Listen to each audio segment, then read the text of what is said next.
Felina mai kako. Welcome to Keep It Aloha, a podcast that keeps aloha by telling our stories the way they were meant to be told. I'm your host, Kamaka, and I just love that Hawaiian stories are finally being told by Hawaiians these days. We got a guest who is leading the way in Hawaiian storytelling, but before we introduce him, I gotta tell you about our next giveaway that will be running for the next 2 weeks during the duration of our travel series. You already know here on the Keep It Aloha podcast, we are giving away $500 or more in prizes every single week of 2026. Congrats to last week's big winner for taking home custom art from last week's guest, Brooke Parker. This week's giveaway is provided by our Keep It Aloha on-the-road partner, Hawaiian Airlines. To enter, all you have to do is head to our Instagram and find the giveaway post. The full details will be in the description. The first place winner of this giveaway will receive 2 round-trip domestic coach tickets to anywhere Hawaiian or Alaska flies in the continental U.S. and any Keep It Aloha merch item of their choice from our website. The second place winner will receive a Keep It Aloha merch bundle, and the third place winner will receive a Keep It Aloha shirt and hat of their choice. I'll be pulling the winners on Wednesday and announcing them on Instagram. For an extra 10 entries, email Nicole at keepitaloha.com the secret word/phrase from this episode, as well as your favorite Chief of War character.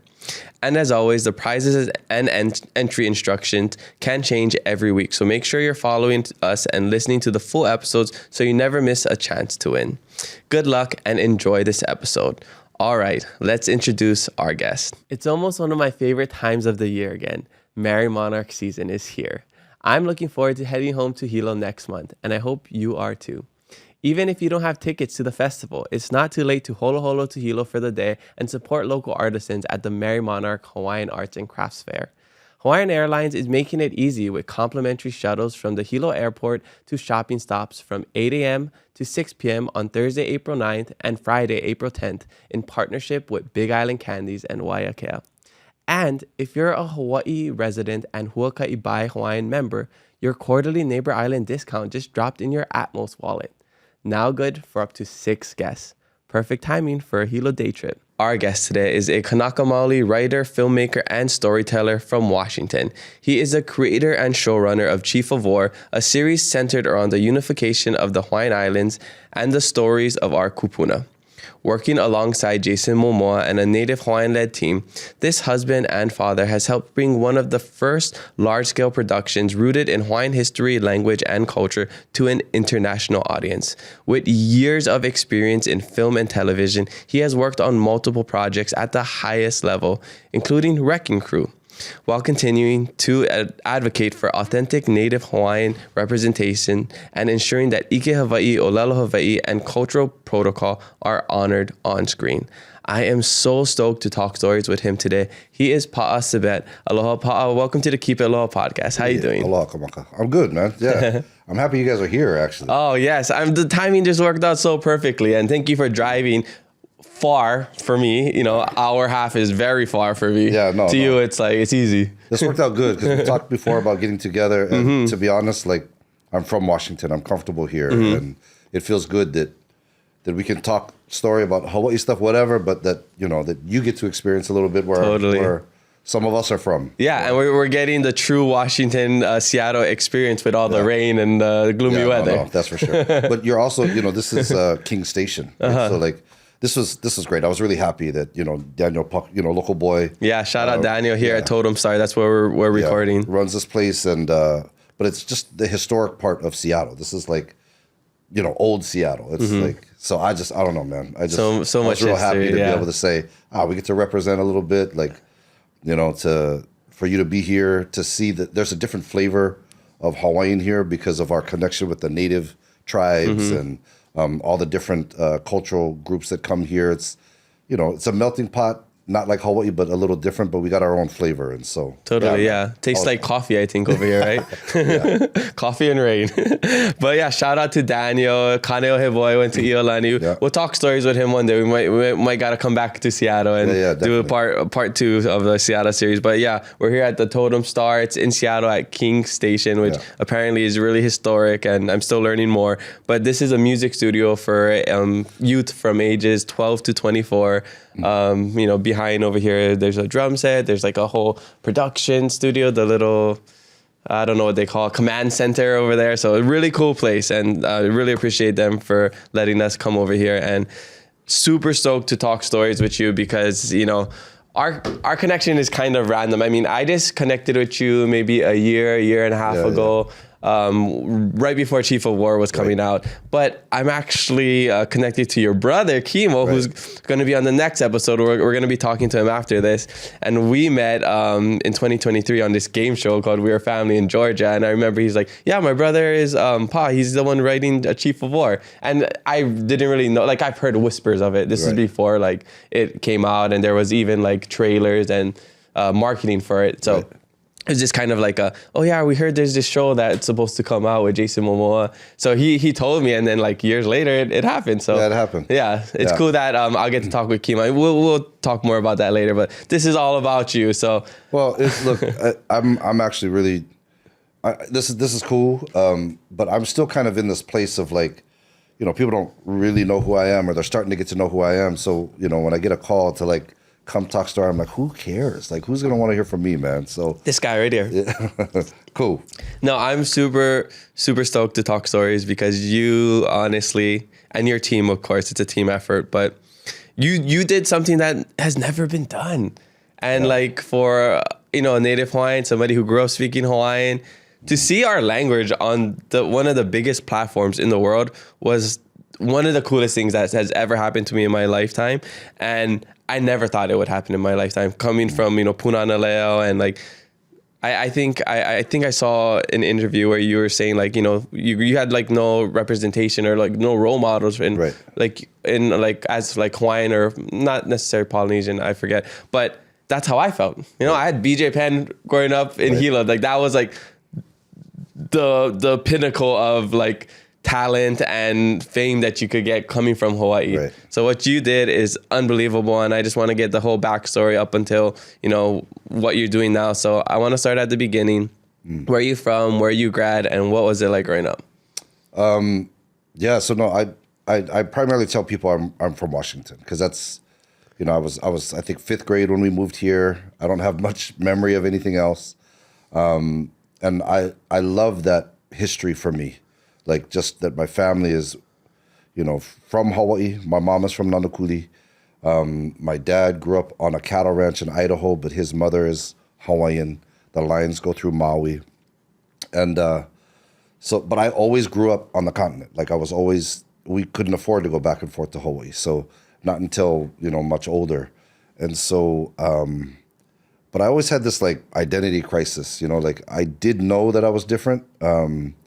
A lot of kids thought, you know, growing up in school, you know, we hear a little bit about slavery and people would be like, he's black, like, you know, like, and I'm in Idaho where there's not even a lot of African Americans either. So that the only buffer they had was Native Americans and me, you know, and I didn't fit with everybody. So I just kind of grew up with a little bit of an identity crisis, and I actually didn't like that I wasn't in Hawaii, you know, like, I kind of kicked against the fact that nobody could tell what I was, you know, like I was either Mexican or, depending on where we lived, Cambodian or Filipino, or, you know what I mean? I was everything but Hawaiian. Yeah. And so I found it really difficult to be Hawaiian, and I didn't like that. But then I also found that when we did go to Hawaii, you know, I love my family, you know, they take care of us and they've always been so good, but it was hard for me to be Hawaiian in Hawaii because I didn't grow up there. So then I was in this weird limbo all the time. And I think that led to that longing, that need to be connected. And, you know, the study, like, you know, people ask, where did this idea for Chief of War come from? It's like, it's been nurtured since I was a kid. You know, the history and the stories and all of that. It's just been something that I've researched. I do it in my spare time. It's just what I love to do. I love to look at the stories and, you know, read about, you know, whatever, any island, any chief, just like what was going on, you know, the positions of the women and just everything, you know, like I love it. And, but I did struggle for a little bit. Like, how do I identify? Like, nobody knows what I am, let alone who I am, you know? And so that was kind of the journey for me. But when I left Washington, finally got to Hawaii, I moved there and I was so happy. I just started to feel like, man, I am so different that I don't fit what I thought was, you know, what a Hawaiian is or what they're supposed to be. And so I went through a whole nother identity crisis of like, I'm finally in Hawaii, but I actually missed the fact that, you know, I miss Washington, or, you know, I actually do love it over there. And so then I did the reverse. When I was living in Hawaii, I started trying to learn more about Washington. And so it's just, man, it's life, man. You know, trying to figure out who we are, what we represent, you know, that's the whole struggle. And I went through that. You know? So basically the whole beginning of adulthood is like, what is my life going to be and who am I? Right. And I think that's what, in some ways, why storytelling works for me. Like, I don't claim to have many talents. I really don't think that I'm that talented. But if I have anything, it's because I've always had to self-analyze, that it's like I'm an observer of people and just trying to understand what they're going through, because I feel really deeply my issues and the things that I'm going through, that developing characters and, you know, storylines and all that stuff, just for some reason I found was not that difficult, you know, even though I didn't know it was something I could do. I didn't know you could make money, right? You know, and I never aspired to be a writer.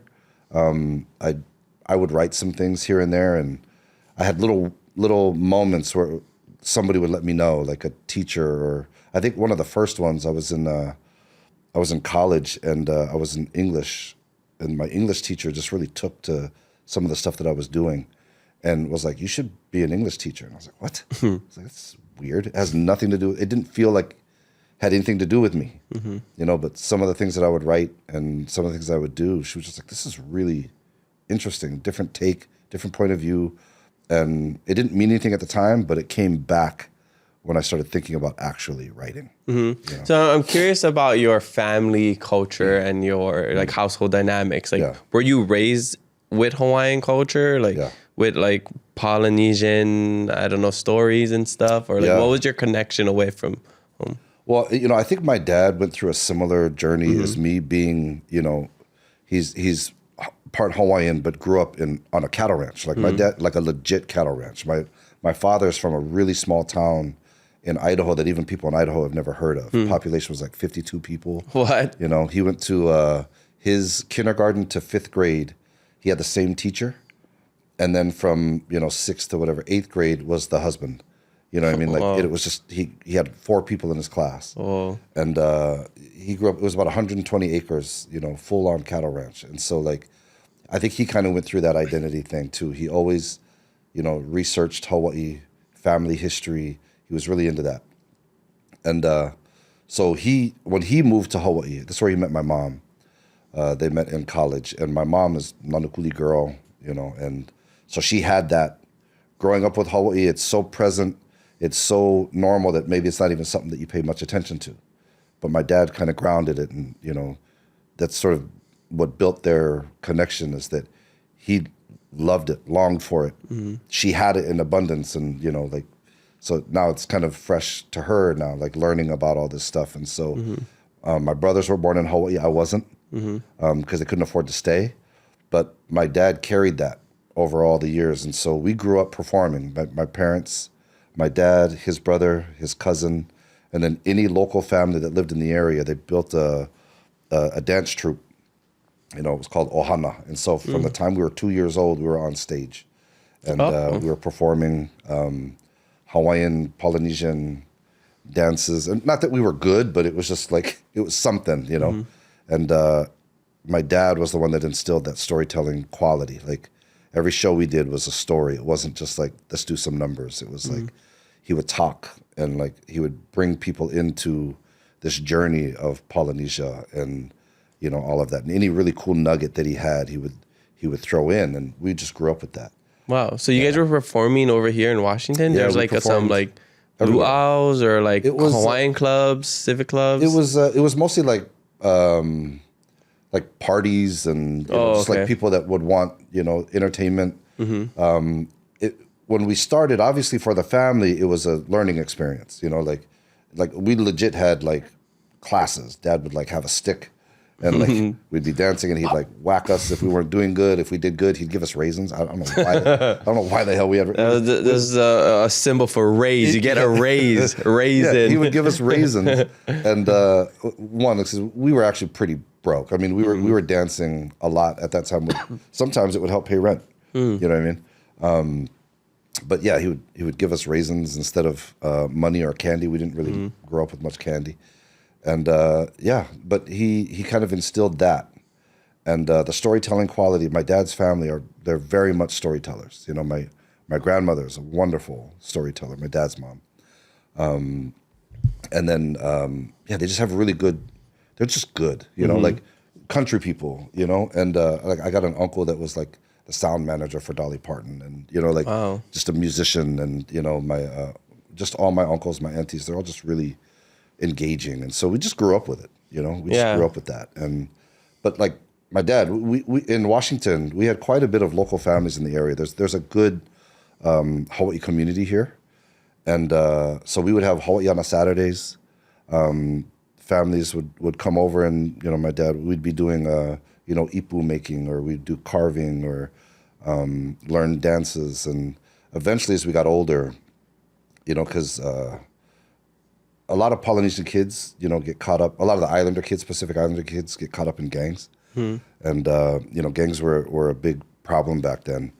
And, you know, my oldest brother got heavily involved, and culture was the one thing that could kind of pull them, you know, a little bit more towards something that was more productive and safe. And so it started off as something to do with families, and then eventually it became something that my brothers and I took over, and it was just something that we did with the kids, you know, like to keep them out of gangs. And a lot of kids, we grew up with a group of boys, shout out to the local boys, that it was a way for us to be grounded and connected to something, a family that wasn't a gang family, you know, because that's the one thing about being on the continent, like away, like we're such a communal people, but when gangs were rampant and pretty prevalent, a lot of the Islander kids found family in gangs, you know, and so they became like some of the worst in the sense. So I mean, because that was their community. Yeah, right? they're so dedicated because it's ingrained in us to be family oriented. But when your family becomes a gang, then it's, you know, like they become the ones. You know what I mean? Yeah, and so interesting. We had that issue, and when my oldest brother got out, him and my brother Kimo primarily started to do. They created, you know, groups that was to help kids come out of gangs, and one thing we used was culture. And so, yeah. Wow. Yeah. So it surprises me how much influence Hawaii has here in Washington. Yeah. Like even when I was first researching like guest topics that I would do in Washington, because we wanted to come here to do our Keep It Aloha on the Road series, and I found Kalama, Washington, which was settled by this Native Hawaiian, not Native Hawaiian, or I don't know if he was Hawaiian, John Kalama or something. And then he got married like one of the tribal daughters or something like that. That's one thing I love actually about this place, and it's a little deeper than just one guy marrying into a tribe. Kalama was a Hawaiian settlement. Oh, okay. Yeah, they call it Kalama. Kalama. They call it Kalama here, but Kalama. Kalama is the name. It was a Hawaiian settlement, but there's a lot of places. You know, there's like Aloha. You know, there's a lot. There's a place called Oahe, but they spell it with like Native American spelling, but it was actually Hawaii people. That was the name of the place. Hawaiians settled here because of the Hudson Bay Company, and they would work the water mills the way the Chinese worked railroads. And at one point, it was the Hudson Bay Company mandated that every crew had at least one Hawaiian on it because they were so good in the water, you know. And so it became a thing. And so Hawaiians and natives, you know, spend a lot of time together, eventually, you know, commingle. So there's tribes that have connections to Hawaii here. It makes sense that Hawaiians are good in the water, and it rains all the time. So that's why we get a lot of Hawaiians here. And it's funny, we've been here for maybe 20 hours, and all our interactions has a tie to Hawaii. When we first came in here, we went to a card shop to find Pokemon cards. That card shop was owned by a guy from Kaneohe. And I think it's what's it called? Tabletop something. And and then I get connected with Daniel, who's from Hawaii, and he knows people that I know, and then we're talking with you, and then it's all crazy. These like Hawaii just follows us wherever we go. And that's the beautiful thing about Hawaii in general. And I think I was a benefactor of people, you know, I don't know if displaced is the word, but, you know, people that had to leave for whatever reason or decided to leave. They were able to hold on to Hawaii in their own ways. I'm a benefactor of that. You know, that I could be a part of the 50th State Club. I was here when Hokulea came. Oh, you know what I mean? And it was a big Hawaiian Native exchange because they were on their way to Alaska because the Tlingit tribe donated those huge spruce trees to build Hokulea. Wow. And so to honor that, they sailed across the whole coast and had Hawaiian Native exchanges everywhere they stopped. When they stopped here in Seattle, my family was there, you know, so that we could have that connection. Again, there's a really strong Hawaiian community here, but that community, like you can't necessarily mention it without honoring the native tribes that we associate with. So like I've always been, that's another thing. Like we always grew up next to a reservation. So my father originally, when we were in Idaho, we lived in Blackfoot, and then we lived in Pocatello, which bordered the Fort Hall tribe, the Shoshone tribe. My father worked on that reservation. I went to high school at Riveridge here in Washington. It borders the Nisqually tribe. And so, you know, we're very aware of our native relatives and honor them for, you know, their place to be the keepers of the land. So, you know, yeah. That's so cool. I think maybe next time we come back, we got to try to get connected with one of those tribes and maybe learn more about it. Well, a nice little connection that we have. So, you know, just with, if we're mentioning Chief of War, Evergreen State College, which is close to where we live, they have a longhouse there. And Uncle Lionel Grant, who is the master carver that worked on our show, he's from Aotearoa. He helped construct and, you know, carve things for that longhouse. And so there is this like Polynesian carvings. There's even Uncle Kala, sorry, I'm spacing his name, but you know, a Hawaiian guy did carvings in there too. So it's not uncommon to see this Hawaiian native connection everywhere you go. Super cool. Yeah. So finishing up with your time, I guess your early years in Washington. Oh, shout out your high school. Where did you end up going? I went to Riveridge High School. Riveridge. Okay. We had the highest minority rate in the whole area. Wow. And so it was, but because of that, it was looked at as I don't know, the way people look at it, they didn't see it as a prosperous high school. You know, we were the school that had police patrolling and, you know, checking up on us the first day of school. We would all come with, you know, kukui nuts and, you know, they labeled, all of us went on a gang list right away. What? Yeah, and we had to fight that for a really long time. That, like, just the image, the collective gathering of brown kids was a threat. Wow. And so that was sort of how we grew up, you know, like, and granted, some of the kids, you know, sorry, my friends, did some bad shit. I mean, you know, like, some of them did some bad stuff, but that was. They made it harder for the rest of people not doing bad. Made it harder for the rest of us. I love you guys, but made it harder for the rest of us. But you know, that was the world that we lived in at the time. You know, that like, and rightfully so. I mean, when you're young, you want to fight. You know, you just want to fight. Yeah. So you're trying to find an excuse. What are you fighting? You know, and well, it's that kūʻe inside of you, right? I think we all have that. And at the time, it was like, you know, authority. Authority was the thing, you know, and it was like, we don't like the oversight they're giving us. They're always, you know, singling us out. But, you know, part of it is we were doing stuff too. So it was like, you know, whatever. Yeah. But that was my high school, Riveridge. And again, bordered the Nisqually reservation. I loved my time there. It built me and, you know, prepared me for everything. Yeah, see, it's so cool that you get to share this on the podcast because we have so many people that grow up in the diaspora and then also a lot of people that grew up with all the culture in Hawaii. Right. And everybody has their own different struggles.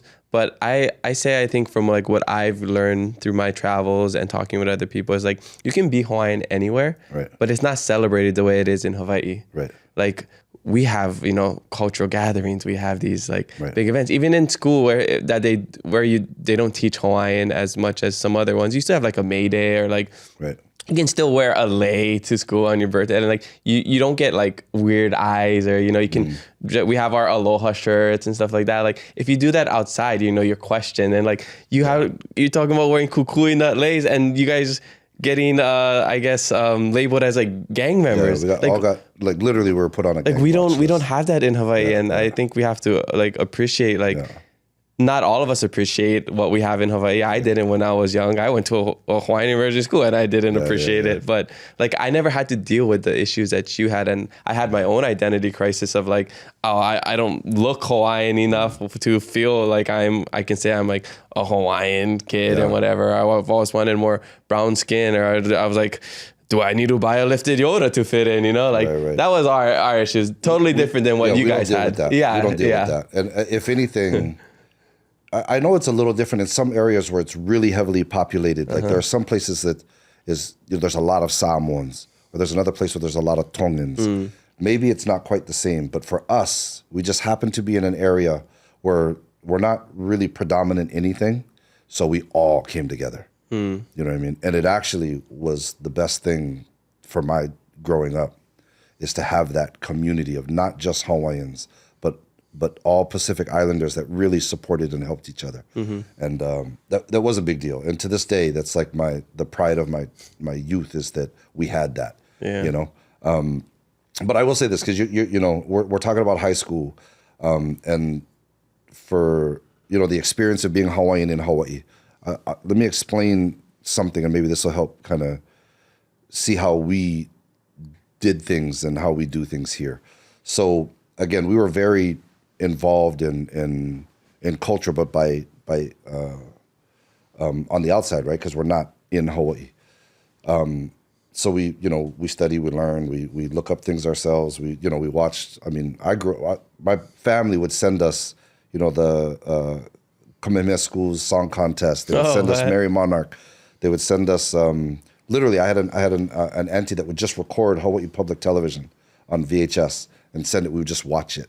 So that's where I got, you know, Pat Morita's mixed plate of comedy, and you know, Rap Replinger, and you know, Frank Dalima, and Andy Bumatai, one of my favorite. You know, I saw that you talked to all of them, but so we have all of this, right? And then Brother Nolan came. Him and Tony Conjugation came to do a performance. One of the guys in my high school, his father was real connected to music, and he was the one that was bringing the Hawaii musicians to Seattle to do concerts. And we had a pretty big, you know, local community in my high school. So he was able to work it out to where Brother Nolan and Tony Conjugation came to the high school to speak to us. Because we started the cultural diversity clubs. We started cultural awareness clubs just so that we could all be together. You know what I mean? And so he came to talk to the cultural awareness and the diversity club. So he came, and when we talked, we just had what was going to be a lighthearted conversation. I got a call from Brother Nolan after, and he says, Paʻa, he goes, I didn't realize the difference with the kids here. He said, you guys long for Hawaii. Because our conversation is very serious, you know, in the sense of like, we are very aware that we are disconnected. We are very aware that we don't have all the resources, and yet we thrive in our own way. And so he said, this is what I want you to do. I want you to have all of the Hawaiian kids that was there. I want you to have them all write essays on why they should be selected to be taken to Mo'omomi Moloka'i and do a week-long workshop.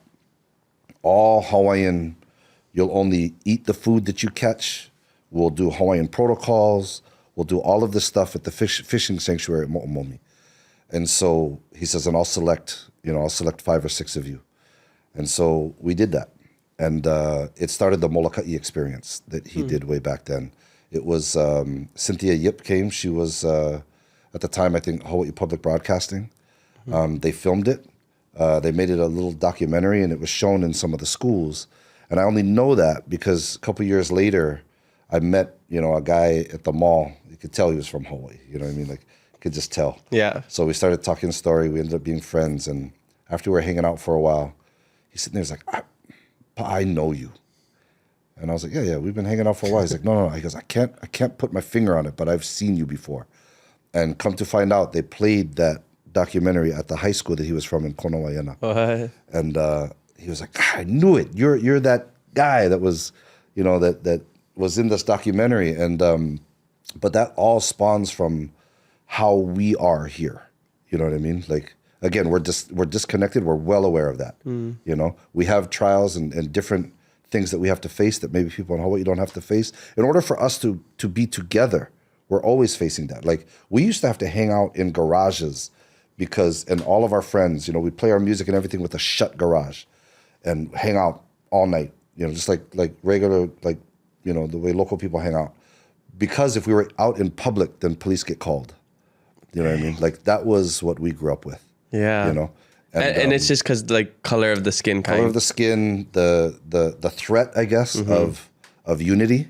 Yeah. The threat. Oh, like if they all come together, they're far. Yeah. Like, we've seen in movies and TV scared, shows. Like, if you have, let's say you have a family that has no connections to that neighborhood other than their immediate family, and they see us, and especially back then, it's rowdy kids, and a lot of them are big, Polynesian kids and, Hawaiian kids and, wearing gang colors. And so I get it. Like, I can look back with a sense of, like, maturity and say, I get why they were scared, but as a kid, you don't understand why they're scared. Like, our lifestyle was what we chose it to be. We weren't trying to be threatening to people unless we were threatened.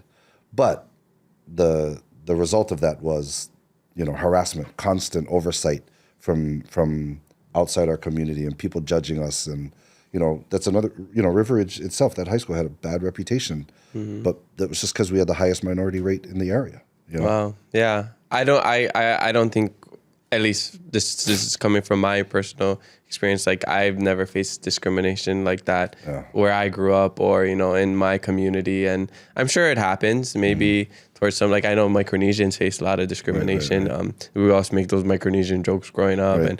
And then all the races, the Portuguese jokes, Japanese jokes, but I think it's a little bit more lighthearted and not as serious as what it is over here. In Hawaii, there's a nice levity to it. And actually, that's one thing I love. That's one thing I love about Hawaii, and why I think comedy is another genre that we can really explore in storytelling in Hawaii. Because one thing that's awesome is that, Hawaii is very diverse, but it's like being able to laugh at each other's differences is really what helps. Bring us together. Yeah, bring us together. Like, this whole idea of being so woke and aware to where you're so afraid to offend brings a seriousness to the conversation that makes it really difficult, actually, to, like, enjoy each other. Well, you're walking on eggshells. But Hawaii doesn't have that. Yeah, if I was recorded on my daily lives with my daily life with my friends and stuff, I'd get canceled. Yeah, with all 100%. The jokes that we'd be making. 100%. Please don't hack into my messages on my Instagram or my phone, please. Yeah, I don't want to get canceled. That's the thing, though. And, like, I've thought about this a lot. You know what I mean? Is that, like, but it's actually what brings us, in a lot of ways, it brings us closer together. Yeah. Because it also is saying, really, I've paid enough attention to you to see this about you. You know what I mean? So if you're making fun of somebody or, making fun of the way they do things, it's really, it maybe in a weird way, and maybe the rest of the world doesn't see it, but what we're really saying is I pay attention to you, and this is something that I see, and I can acknowledge it, and we can laugh about it. Yeah. Because on the flip side, they can do it to us. They do it to me. And sometimes the things that are said about me or us in general is something I'd never thought about. And it's it's like, oh my God, that is funny. Yeah, it brings awareness to yourself, right? Yeah. Like, wait, do I do that? Yeah. Do I say holy that? Crap, I do do that. Or like Hawaiians do that. That's hilarious. You know what I mean? Like, anyway. Yeah, trust me. Those Portuguese jokes are true, because if you hang out with me, you'll be like, this is on Portuguese. Right.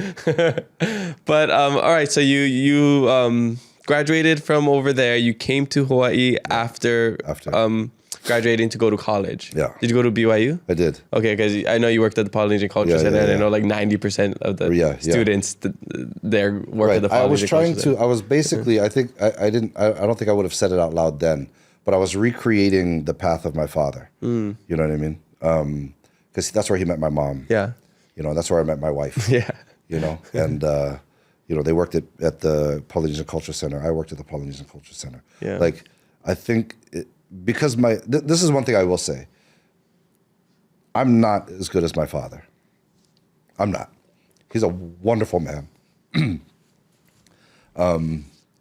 But the one thing that I wanted to do because I was a punk kid too, you know what I mean? And the one thing that I wanted though is I always committed myself to be a good father and a good husband. Because if I do nothing else, then at least I can do that to honor my dad. I always wanted to do that. And I wasn't on my way to doing that. I was really struggling. I was having a hard time. Things were just not going well, and I didn't have any direction. So because my grades were bad. Like I actually couldn't get into school. I couldn't get into college. This is how bad it was. Let me tell you how bad it was. So I tried to do that Running Start program. My dad tried to get me into that Running Start program where you take some college classes while you're in high school. And I did so bad that it was like, because, in college, they don't care if you don't show up. They don't care. Yeah. And like, they're not calling your house and leaving messages and sending report cards and all that. So without that oversight, I had like 26 absences, and I got a letter from the community college. When I graduated high school, I got a letter. South Sound Community College. Which camera is it? Where am I looking? South Sound Community College. They sent me a letter that says, if you decide to attend community college, you're on academic probation. And I didn't even apply. Right off the bat. I didn't even apply. Wow. Like, I wasn't, so like, it was bad, bro. Mm-hmm. And, so when I didn't just decide to go to college, what actually happened is I was kind of in this, dark place or whatever. Mm-hmm. And I had an experience. I'll just, for lack of a better word, I had an experience that kind of corrected me. And I decided to serve a church mission. So I went to Japan. And that's when things kind of straightened up for me, like just discipline, like a mission is kind of like the military, it was just like wake up at a certain time, do certain things, the fact that I was in another country needing to learn another language, and it was discipline. I had to learn the discipline of being responsible and, taking accountability and, also representing something bigger than me, and so 2 years of that, luckily it did everything. It erased my records. Like it just like everything was just a lot better because I was out of the country for 2 years. And especially in a place like Japan, which is all about respect and discipline. It's so wonderful. I mean, like I could spend a whole, I love Japan. Yeah. I love it. And just their culture, the way they do things really helped bring me, I think, back into an alignment that I needed to be. Because I was not only, look, I've always identified as Hawaiian and proud of that, but I went through a couple of years where I didn't care about nothing. You know what I mean? Like nothing. And like even right before I went to Japan, I was in court dealing with some stuff, and like it was man, I was facing some shit. And so but having the opportunity to do that, being with another, completely different country and customs and all that, I just felt like I was ready to kind of pull myself together. And so then I was able to get in. And even then I needed help. I needed that local connection. There was an auntie that helped me out, Auntie Joanne Lowe. She, my GPA was too low for an out-of-state student. And, she helped me, and like, so my life has been a series of people helping me. So I'll never say, I'm a self-made man. I did all this on my own. And like, that's not true. Like you need that community. Totally. Yeah. You need it. And that's one thing that I love about Hawaii is because the community is there and they'll give it to you as long as you don't abuse it. They'll give it to you. And sometimes you got to ask. Sometimes, you can't just wait for your life to happen and like for people to come and approach you, be like, hey, you need help? Like, you got to try to like take the initiative or like call out for help, Yeah. But they're so willing, They may not teach you the way you wanted. They may not show you in the way that you're expecting, but the lessons come and they're readily available. You just have to be open to how it comes. Yeah. No, I believe that, and I know it's true because I don't know if you know this about me. So I went to Peace Corps, which, I was in Madagascar for 3 years. So it's like the mission changed my life, right? Yeah. Came back and I paid off $50,000 of student loans in 1 year just doing odd jobs in Hawaii. And that was in 2020 and it was documented. And that's kind of how I started becoming more prevalent on social media. But my whole idea was that if you ask for help, people will help you. So I didn't charge anything. I just said like, hey, let me do a job for you, whatever you need, and then you pay me whatever you want. And I'm coming from Madagascar, where people are, top 10 poorest countries in the world. They didn't have a lot to give, but they always gave. So I'm like, if you give people a chance to help, they will help you. Wow. And that was my social experiment. And I've done over 300 odd jobs where I gave people a chance to help this kid coming out of college, coming out of Peace Corps, trying to pay off his student loan so he's not paying it off the rest of his life like his parents. And they stepped up. And I don't think that would have worked anywhere but Hawaii. Wow, that's amazing. Yeah. And $50,000? $53,757 in 1 year. Yeah. Oh, that's awesome. In 11 months, actually. Well, see, that's great, because that's a way to kind of like equate that lesson that you're talking about. If you ask for help, it comes. Like, you have a literal number to equate. Yeah. Oh, I got off my butt. I worked for it, and I found people that needed help. I didn't just wait for the government to forgive my student loans or whatever. I took the steps. Yeah. Wow, that's amazing. But that's why I say people are kind. People are inherently kind. They will help you if you you gotta look. If you look for bad, you're gonna find bad. If you look for good, you will find good. I just looked for good. Yeah. So awesome. I just wanted to share that. Not to be like, wow, I did this thing, but because I think it just related so much to what you're talking about. No, I mean that's a great life lesson, man. And again, the fact that you have an outcome to be able to say, I believe this, and this is how it works. If you don't believe people are good, check out the Race to 50K.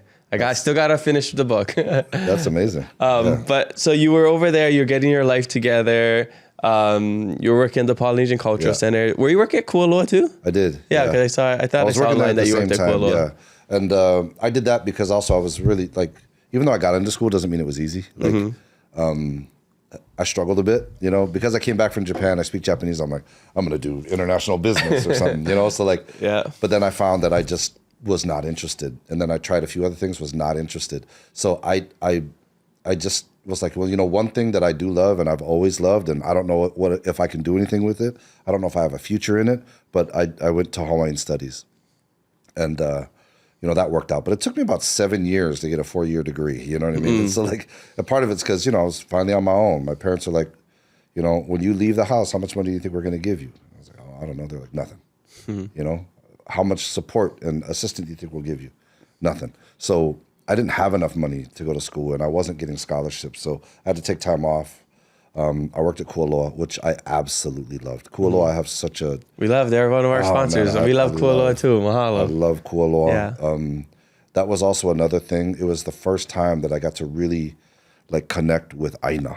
You know what I mean? Because I worked Secret Island, but I started some of the Japanese garden tours, and I did their fish pond tour, and I just I loved it so much that I just started developing my own thing. I built the lifeguard hut, stripping how, making rope, and cutting the stuff, doing all the thatching, learning how to do all that stuff. Because I've learned that I'm one of those Hawaiians that doesn't have mana for the ocean. My mana's in the mountains, and I didn't know that was a real thing until I was in Hawaii. Because here I was, a waterfront safety lifeguard, can't swim, terrible, and I was a terrible lifeguard in that sense, but I was always in the bushes. I was always in the back, putting something together, making my own coconut oil and kukui nut candles, and I loved it.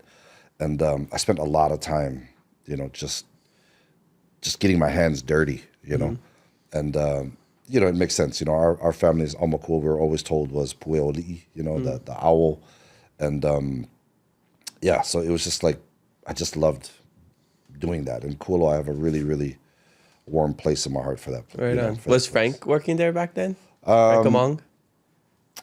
Well, so we were disconnected on the island. I don't really know everybody that was on the ranch. Oh, okay. It was obviously being run by the Morgan family. Yeah, John Morgan, his brother, but I didn't have very much interaction with them. But I will say this: I had the idea to write a movie at Kuwa. That's when it happened. It's where it started. That's also another reason why I that place means something to me, because that's also where I started developing story. And I had I'll tell you the story. This is what happened. I was sitting down. I was reading the Honolulu Star Advertiser when people used to read newspapers. When people used to read newspapers. Those ancient artifacts. Yeah, people used to read newspapers. And there was an article that Sony was going to do the movie Kamehameha. Oh, I remember that. Yeah. And The Rock was supposed to play, right? Yeah. And I remember when I read that, my first thought was, if Hollywood wants Hawaiian stories, I could probably do that. That was all it was. It was just a spark of a thought. And then immediately my brain did two things. My brain said, they shouldn't make that story.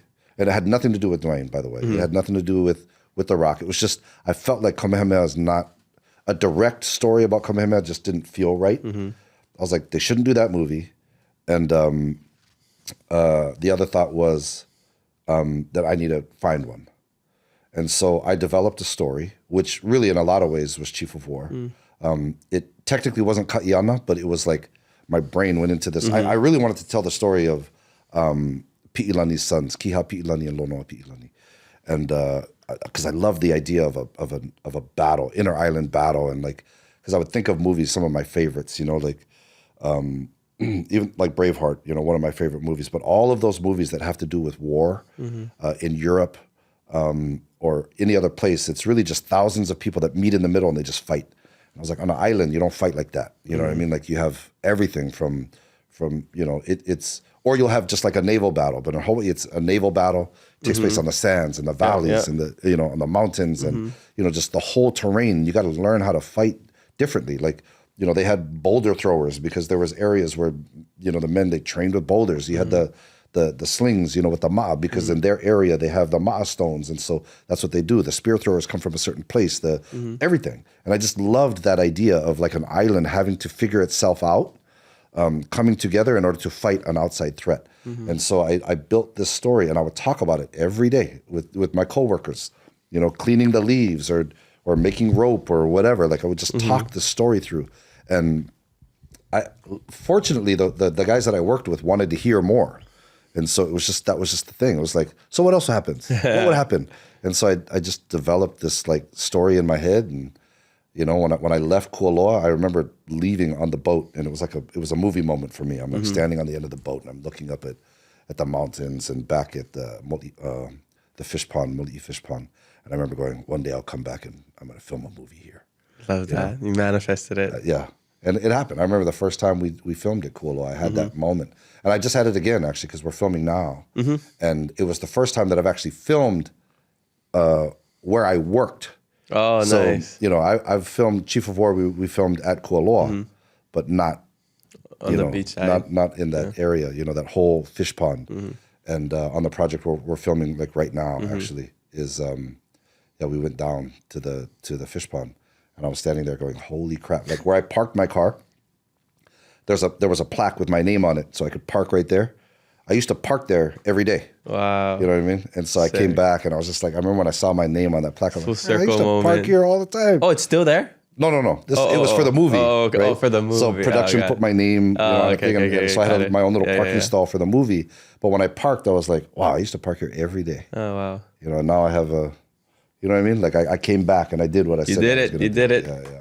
That's so cool. So is that when you finally started to take the step into becoming, like finding your true calling and like doing what you did? And Chief of War wasn't the first. It was just the most popular thing that we know about. Right. It wasn't the first. I've been writing professionally now for about 12 years or so. I haven't had to go back to my day job. But yeah, Chief of War. But here's the thing: the genesis of my storytelling was Hawaiian. I got into the industry to tell Hawaiian stories. They just, you know, you can't just, you know, talk about kick down the door and blaze the trails. Like, dude, it wasn't like that. You know what I mean? Like, I had to fight. I had to write everybody else's story. I had to prove that I could write any story. I had to prove that I'm a storyteller. You know what I mean? Because if I walk into a room, especially in the beginning, and say that, hey, I want to tell this Hawaiian story just by virtue of being Hawaiian, nobody's going to buy that. You know what I mean? A lot of people, and I'll get inquiries from people, you know, like, you know, I'm Hawaiian and I want to tell this kind of story. And as much as I love my people, that's not how you lead. Because just because you're Hawaiian doesn't mean you're the right person to tell the story, you know? And that's something that I had to learn. You know what I mean? Because again, I got into the industry to tell Hawaiian stories. Actually, Jason and I met on a Hawaiian story that I wrote that he wanted to do. And so we met professionally. We didn't meet just, we're not related, or we didn't. Actually, we are related. We didn't know that. We didn't know that at the time. Chief of War, we found out through Chief of War that we were related, doing our family research and that's crazy. Family history. Oh, yeah. so we're related because Jason's my uncle, and then really? same with Dwayne, and then my cousin Max as well. Yeah. Yeah, so I guess we're all related then. Yeah, look, man. Yeah, Tua too. My cousin Tua. I don't know if you know him. Yeah? Yeah. So. Yeah, no, that's the way it is. You go back far enough, you find it. Really, I'm just joking. Okay. You started sounding like you believed me too much. I did believe you. Because you're talking about Hawaii, bro. You're talking about Hawaii. So it almost doesn't, it doesn't matter. That's the blessing and the curse at the same time. Totally. But yeah, no, so we met on a Hawaiian project. I was determined to tell Hawaiian stories. The only scripts I was submitting in the beginning were Hawaiian stories. And but yeah, man, there's no precedent for Hawaiian stories making any money. Mm-hmm. So it didn't happen that way. You know what I mean? Like I had to write, other things, and I had to write, from small to bigger things, and just like to show that I could do it. And then once you do enough and you do it well enough, then you can get into a position to where you can start negotiating something different. But even, look, Chief, like when you talk about Chief of War, that is the kind of show that you don't just sell. Like it's not something that just gets made. Like that was a culmination of all the right things happening at all the right times. Me being prepared as a writer, creator, Jason being prepared as a actor, creator, and then just the industry, just the world going through this thing of like audiences are extremely savvy. Like they want authentic. They want what's real because we've seen everything. Mm-hmm. We've seen everything. And so like, it was just the timing, man. Like I couldn't have, no matter how good, well, people could argue that it's not good, but no matter how good the pitch is or how good your approach is, nobody's buying Chief of War. Mm. Nobody. You know what I mean? It just had to be, everything had to be right. And we were able to catch the right flow. Mm-hmm. And we were able to do the right things and say the right things and present the right things and be the right people in the right time, in the right place for it to work. Wow. So how long did it take from like having the first idea to actually getting it made? Because it came out is it last year already? Yeah, last year. 25, okay. Yeah. Last year. So how long did it take from like the inception of the idea to? Well, the inception of the idea, to be honest, was another full circle moment for me. So I told you at Kuwa, I read the article about, Kamehameha, the story. I'd done enough work in the industry.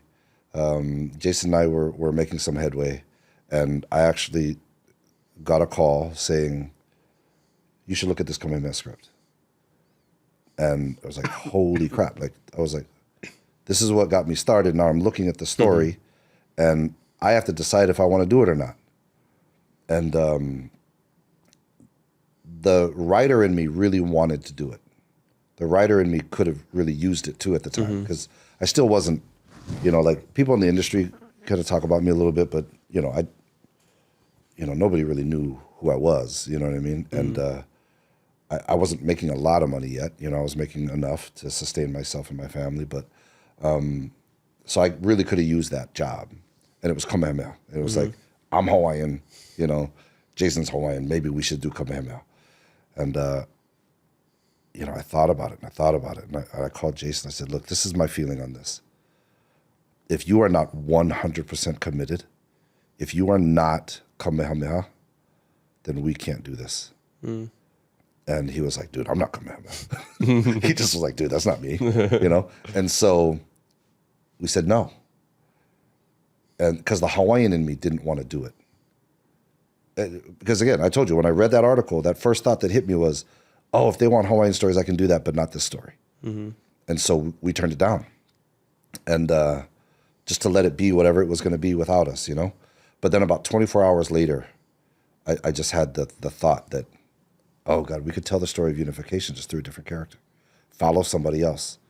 Somebody that is lesser known, that you can dirty up a little bit more than maybe history had him, or you can bring out, how messy his life history was, and You know, Ka'iana being a world traveler, that's Jason. You know, Ka'iana was tall and handsome, that's Jason. You know, Ka'iana carried himself with the pleasantries of the outside world. I mean, he loved it, you know? And so I was like, that's it. So, but I pitched this idea to Jason.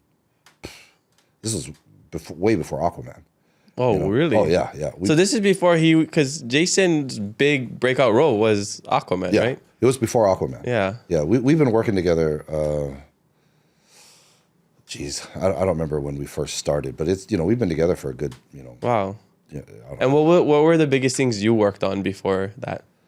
Like anything people. So Braven was my first produced film, and that's a whole story in and of itself, like how that happened.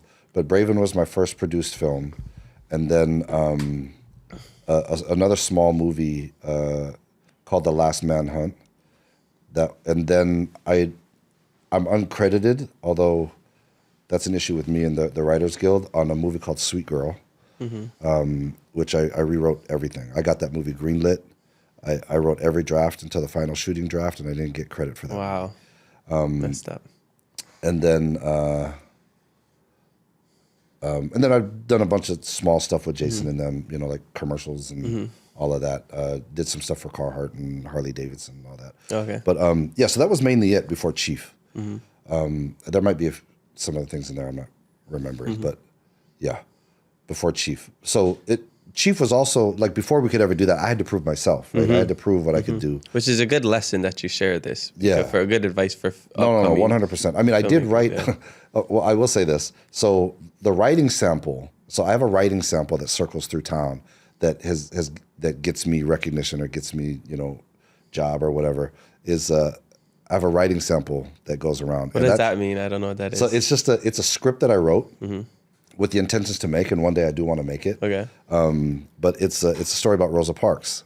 Yeah, it's the Rosa Parks story. Because, sorry, I'm going on tangents here. No, that's your episode. Do what you want. It's so I got asked to look into doing Rosa Parks, and my first reaction was like, that's not my story to tell. You know what I mean? Like I don't feel like that's my story to tell. And then, but the response that was coming back is, but you see things differently. You have a different point of view, and we just want to see what it is that you can do with this story. And I thought about it, and you know, I found out that her grandfather, the guy who gave her the spirit of resistance, was the result of a slave owner slave rape. So Rosa Parks is not full black, you know, and then her husband, you know, was probably very much like her grandfather, you know, was half white, half black, but the person that gave her this spirit of resistance, it really has to do with sexual assault. And I started looking at all her cases, and she did a lot of work with sexual assault. It was really about, you know, helping the plight of women. And sexual assault is a little different than, even though technically it is about the civil rights of African Americans and what they need. I told the producer, I said, hey, if you're willing to let me focus purely on this, not voter registration, not the desegregation of schools, sexual assault, because she herself, Rosa Parks, claimed to have been sexually assaulted as well. And so I thought, I want to build a story about that, just the struggle of women who, you know, happen to be black, happens to be, you know, 1950s during, you know, Jim Crow and segregation and all that. Like, all that is definitely texture. It's part of the story, but it's really just the struggle of what it's like, you know, and I apologize, I'm not a woman, but that appealed to me. And so I wrote this thing, and, you know, it's circulated, it's gotten me work, it's gotten me looked at. Wow. You know what I mean? It's been a, you know, it was, again, proving that you can write anything. I don't want to come in and be like, I want to tell a Hawaiian story and I'm Hawaiian, so, you know, this is it. You know what I mean? I couldn't approach it that way. I have to be able to write any story that I feel good about. Yeah.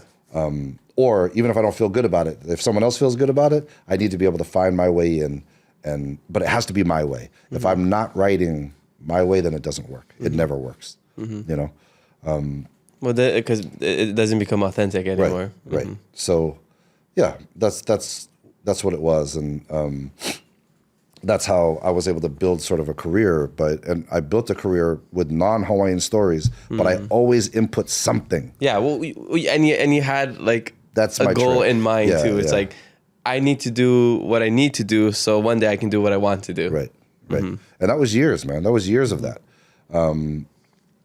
Yeah, and so we were just, Chief of War was all about timing. It was just how it worked out, when Aquaman did as well as it did, then Jason knew that he was ready in his, as an actor. And by then I'd done enough work to prove myself as a writer. So we went in and we pitched it, And but even then, like understanding the industry, I had never pitched it as a Hawaiian story. It's clearly a Hawaiian story. You pitched it as just like a historical. No, I pitched it as the Iliad of the Pacific. I pitched it as King Arthur, Lancelot, and Guinevere. It was allowing people to see themselves in our stories.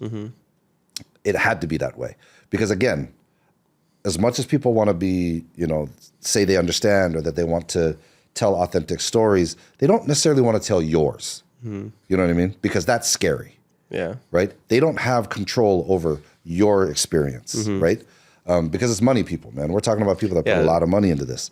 And so if I have, this is the one thing I attribute as being a continental Hawaiian. The one thing I attribute is code switching. Understanding who I'm talking to, the non-Hawaiians that I'm talking Going to. from brada to business. Yes, like that's, if I have a skill, that's probably it. Yeah. I wouldn't say that I'm the best writer. I wouldn't say that I'm the best filmmaker. I'm not the best producer. But one thing I have is the ability to make people see themselves in the story that I want to tell. That's my thing. Like, and actually I do that with everything. I do that with, any of the commercials we've ever worked on, any of the movies I've ever worked on. Like I try to find how can I make the audience connect on a very emotional level to what I'm building. And it's no different for Hawaii stuff. So it was never like, oh, we got this great Hawaiian story. I want to tell you how to, what it feels like to be Hawaiian, what our history feels like. And it was never about that. Even though internally that's all it is. Yeah. You know what I mean? For me, for my family, like representation and for Hawaii and all that. But bro, in the room, that's not what it was. I'm pitching, the character, the hardships and, the arcs and the emotions and, all of that, just to make sure that they understand this is not an inaccessible story. Chief of War should be like everybody, non-Hawaiians should be able to see themselves in Ka'ahumanu's journey. Women should be able to see themselves in her. Men should be able to see themselves in Ka'iana. Fathers should be able to see themselves in Ke'iaumoku. Anybody with a leadership role should be able to see themselves in Kamehameha. Like that was the goal. And because I approached it that way, I think was at least what got us in the room to be able to talk about it. And that is a lesson, I think, for up and coming, whether artists or anything, actually anything that you're getting into, you need to understand that like just being Hawaiian or being from Hawaii, depending on your industry, is not necessarily enough. It's not enough. We are now in a global society, right? All of us, we are of every community, right? So being here in Washington, like Hawaiians are here. We're in your communities. We're not outsiders, we're in it. And so if I want to tell a story about my family, I need to make sure that you can see your family in us. That's it. So in anything that the kids are pursuing, or artists or adult artists, whatever you're pursuing, you need to understand that selling Hawaii is not what you're doing. You can't sell a Hawaiian experience. You can't sell, Hawaii, or at least you shouldn't. And we've seen people do it, and that's why it doesn't work. It doesn't work when you do that. Yeah. When movies have tried, right? Like, and I used to get offended. I used to get offended when people would make movies because on the surface they are offensive. Like, not to call anybody out, but I've watched movies about Hawaii, and it feels offensive. But I also realized over the years, as a storyteller myself, some of these people, when they're trying to tell these stories, they love Hawaii, they respect Hawaii, they just don't know how to do it because they're telling it in an inauthentic way. They are looking at Hawaii and their view of Hawaii, they're trying to create it, but it's not Hawaii. It's not the view that Hawaii has. Yep. And that's why when we're watching it as people from Hawaii, you watch them like, oh, that sounds off. Or why are they saying like that? Why did they cast that person? Right. My only exception is 51st States. I think that was like the best movie that we made in Hawaii. Second, most recently, The Wrecking Crew. Oh, great. That was, we enjoyed that so much. And it was, I know I'm jumping ahead, but all good. Oh my gosh, that was so good. You know what was the best scene? And shout out to Jacob Batalon. Yeah. That's his name. He's from Hawaii. Yeah, he's from Hawaii. Man, Suck Ma Boto was the best. He had the best, most authentic pidgin I've ever seen in my whole life in film. Yeah, in film. That was the best. Because sometimes people say it and it doesn't sound as good. Even local people. Yeah. But his pidgin was like, this brought us from Hawaii. Yeah, that's why, because you could tell it's his. Yeah, and then everything else in the movie was just like, yes, this is like this feels like home. Like, oh my gosh, it's so good. We loved it. One thing that I love, you guys killed it. You guys killed it. One thing that I love about Wrecking Crew, and actually it feels like, I would never attribute and say that it was because of Chief of War. But one thing that Chief of War set out to do was, if it's going to be a story about us, it should be done by us. There's a term that I learned with the disabled community: nothing about us without us. And like we wanted to say, if it's going to be a story about Hawaii, then it should have Hawaii people. It should have people that represent us. So by extension, Polynesians. And then, you get Rescue High Surf. Oh yeah, that was done by Matt Kester. He's from Hau'ula, went to school in Kohuku, and they made sure that, like, look, if you're going to tell a story that takes place in Hawaii, even though not everybody is Hawaiian, there's a lot of brown faces in there. A lot of people I knew. Awesome. It's like we were allowing people to know that you can tell stories with us involved too. If you're going to be in Hawaii, you should at least have one of your main characters should represent Hawaii. Yeah. And so they did that. Wrecking Crew. Look at the cast that came out that you can see online now about Untamed. I mean, they're starting to put us where we need to be and trusting that we can carry a story.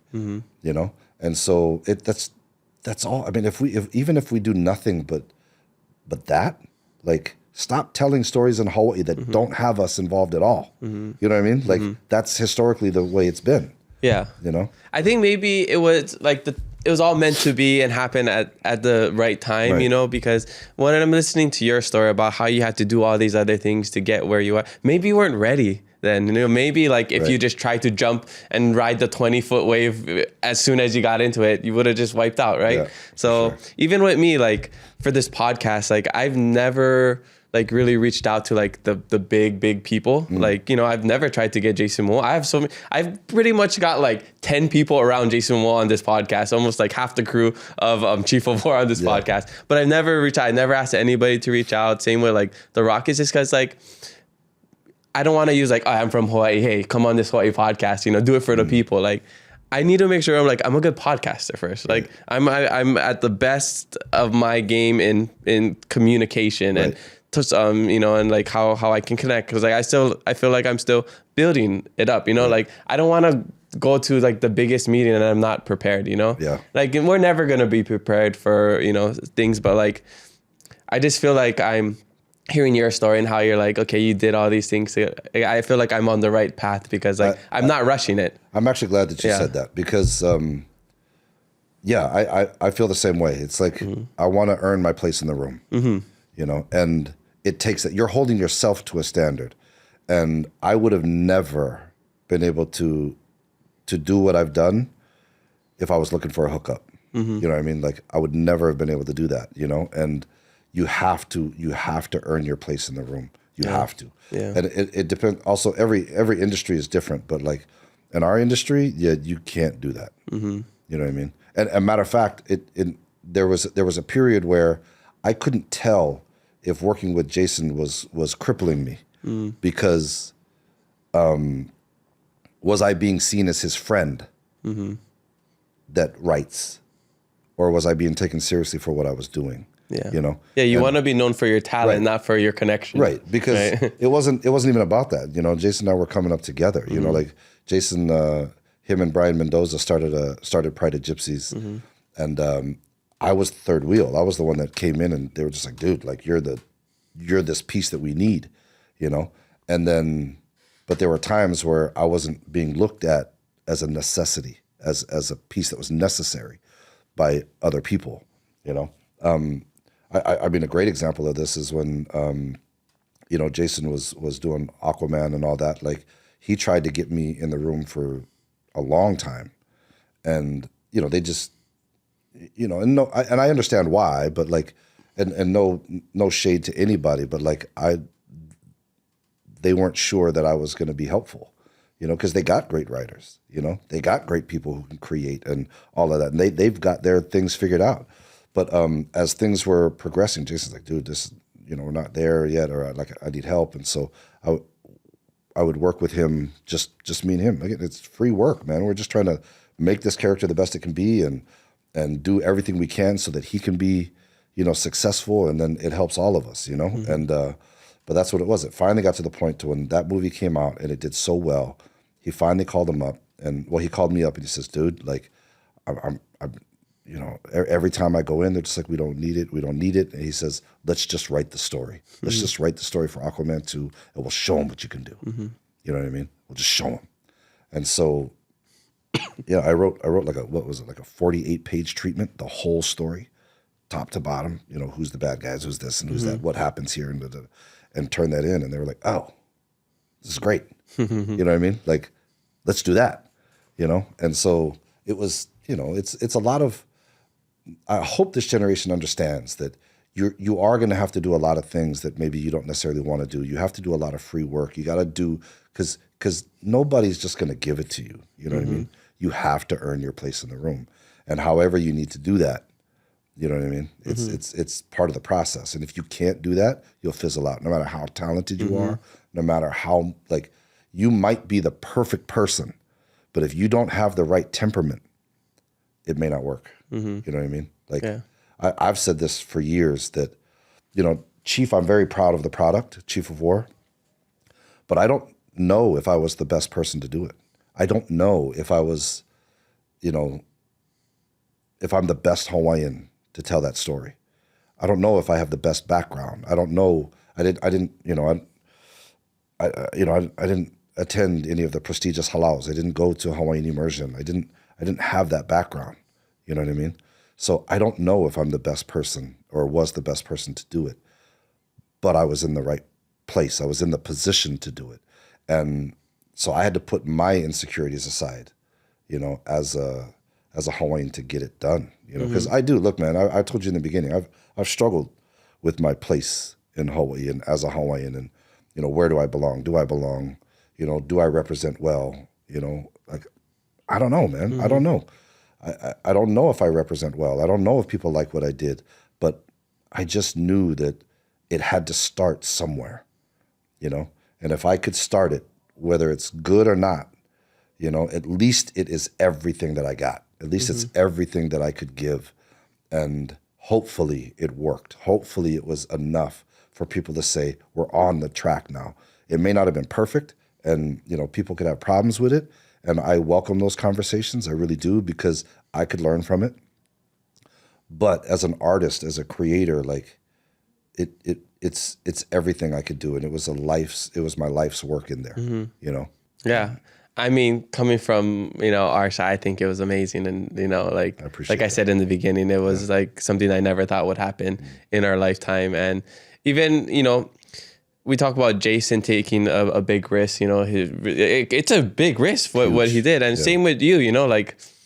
Well, it's a bigger risk on his side, to be, you know, I mean, everybody knows that. Yeah, maybe because he's in the spotlight more. He's the face. Yeah, he's the face. You know, he's the face. You know, so I think both of you took a big swing. I believe you hit a home run. And like, shout out to him. You know, I've only met him on the red carpet when we did the Chief of War, and he was really cool. But I mean, to not only, you know, come from like his status, you know, mega superstar, to do this piece for Hawaii, for his people, not even being from here, you know, like born and raised here, and then doing it in Hawaiian. Yeah. Like, knowing there would be criticism. Yeah. Hawaiians be the most critical of other Hawaiians. Right. even me as a fluent speaker, I would be nervous speaking Hawaiian on that screen. And this guy, he learned it, and like, I don't think his Hawaiian was perfect. Right. It's better than most, but like to put yourself, that's so vulnerable. And like the rest of the cast too, like I got nothing but respect. Like if anybody is saying anything, it's like, what are you doing? You guys didn't have to, nobody had to do this. Well, I was going to say, I'm glad that you recognize that, because just from Jason's point of view, you know, like I have my own, but from Jason's point of view, he didn't need Chief. He doesn't need it. No, I see that. Yeah. He didn't need it, but he wanted it. He wanted it. And again, he probably feels the same way. He's like, dude, I'm not the best guy, but like, if we can do it, let's. Well, nobody would have watched it if it wasn't Jason. Yeah, let's do it, you know? And so like, he also needed to trust me, like, you know, like fully, because technically, like we said, he's the face of it. He's the one that's going to have to carry the weight of a bad show. You know what I mean? Like, I'll take it as a writer and creator, but how long are people looking at the writer and creator? They're looking at Jason. You know what I mean? And so he had to trust that we could build it, and that I was going to hold some form of integrity, and that he was putting himself right in the line of fire because I was telling him we could do it. You know what I mean? And so, but the truth is he didn't need it. And so he could have easily not done Chief of War, but he wanted it as much as I did. He wanted it for us. He wanted it for Hawaii. And look, the aftermath of Chief of War and the reception in Hawaii is not something that we could spend too much time thinking about, because I think it would have crippled us. I think it would have been too much weight to carry, thinking we're doing this for Hawaii. We're doing this for the people. We're doing this for our history. Like that's too much. And to be honest, like the hardest part of the whole production wasn't the writing. The writing for me is not the hard part. Even the production is always difficult. That wasn't the hard part. Was holding authenticity and integrity, and not just in the story, but in the production itself. We wanted the production to feel Hawaiian. I've never been on a production that was run by Hawaiians. I've never been on a production that was like written, you know, with Hawaiian people in mind. I've never been on a production that represented us through the costumes, the spears, you know, the weapons and the language. Like, not only have I never done it, realizing it had never been done on that level. Like, it terrified me. It terrified me. And I have to be honest, I almost gave up. Really? Yeah. Like, it was a lot, and it was really, really hard. I don't talk about this very often, actually, of how scary it was, you know, because again, man, my childhood, like all of us, our childhood trauma sits and we don't get it out. And my childhood fear is not, you know, is not being able to represent Hawaii. Like, I'm Hawaiian, but what the hell does that mean? When I grow up here, what does it mean to be Hawaiian? It's like, God, I don't know if I know. Like, I think I know, but I don't know. You know what I mean? And so all of that insecurities was coming out. And I was worried. But what happened was, and this is one thing, my greatest joy and my greatest relief about Chief is that it connected me to the Hawaiian community in a way that I would have never gotten. Never. Like, never. Just like from the very beginning, even before we were in production, you know, I went to Mauna Kea to support. And there, you know, I meet Auntie Kauisai Dudua, and, you know, connected with Awaio Ulu, and, you know, they became our language people. And then, you know, through them, you know, just meeting all of our practitioners. You know, Jason first met Kamaka'iwa and the Kanaka Maoli family on Mauna Kea. You know, we met Kaho'okahi. And, you know, just all of these people that would become integral could carry some of that weight. And they did it knowing that, you know, there was going to be some backlash. And so, you know, we just get the support from wonderful Kanaka people. And there was no way, I think all that help and assistance came at the time we really, really needed it. I needed it because I really did, man. I honestly was like this close to saying, I can't do this. I can't. It's too much. And that feeling is very visceral for me because like that's been the struggle of my life on, you know, am I Hawaiian enough? Being raised here, you know, that's always been my thing. Like, even among my family in Hawaii, I love them. And, you know, they've been great, always supportive, but I've always wondered, do I even fit in with them? You know? Do they even like me? You know, like, it's just that stuff, you know, just all my kid insecurities, you know? And then trying to build Chief for as Hawaiian as it is, I'm like, fuck, am I the right Hawaiian to do this? You know? And so it was a lot. But all of our cultural advisors, all of our cultural support, they were able to carry that weight for me. And, you know, so I just love them, you know, like, love them. Love that. Yeah. And you surrounded yourself with the right people. And I think they, like, having those people around you, that's total validation, right? To be like, they're agreeing to be part of this. Yeah. You know, that whole family, Kamakaiva's family. Like, you guys saw, you had Kikuhi, I think, inside. Like, oh my gosh. Wonderful. Watching that, we're like, because we saw the little cameos of, you know, very well-respected Hawaiian people in the community. So we're like, at some point we were watching, we're like, Kikuhi's going to show up. And she did at the end. And she was so beautiful. Like, so, you know how she chants? That wasn't written. Oh, just on the spot freestyle? She was chanting her lines. Wow. So it was, you know, her lines were written. And then on the day, boom. And I'm just like, holy crap. Like, look at that. And it was so moving. And it was, you know, like, those are some of the things that you can't write that, dude. Like, you can't, you know, just some of the Hawaiian-ness of it all. You know what I mean? Like, I was blown away because of not what we created, but what Hawaii created. And I will say that I want to echo something that Kahi says, because to me, it was like, you know, we got all the right people. You know, they're doing all the right things for us. And he said something. He says, you know, Paʻa, he goes, I wouldn't necessarily say that we were the right people, you know, because there's a lot of people that can do what we do, you know. He says, but we were just the ones that came, you know, because of our circle, you know, like, just kind of how it all happened. We all came together. And that was very humbling as well, you know, because I've only dreamed to be able to walk with, you know, Hawaii and Hawaiians, you know, arm in arm, as if I'm a part of this community. And they made me feel that way, you know. And they're, like you said, you know, we talk about them as they're some of the best, but they're not the only ones, you know. And there's a lot more people out there that, you know, could be leaned on, should be leaned on. A lot of other people that have information and access to things that maybe we don't have access to. So if we didn't reach out to you, if you weren't a part of the project, it's in no shade. It's just, you know, my limited reach, you know, not having the ability to connect with everyone.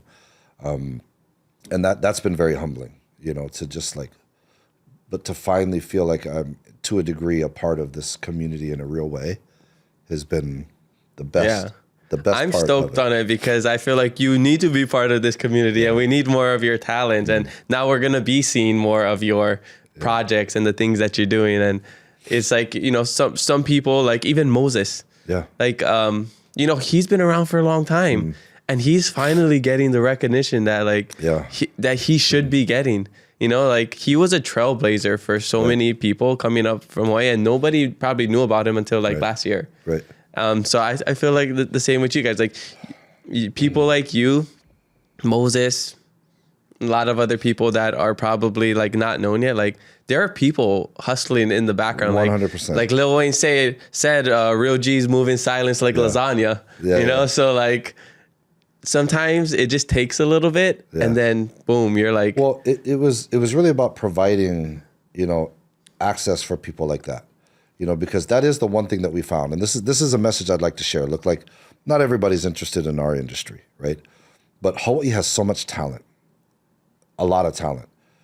We're just not always guided towards this industry because the industry hasn't been accessible to us, right?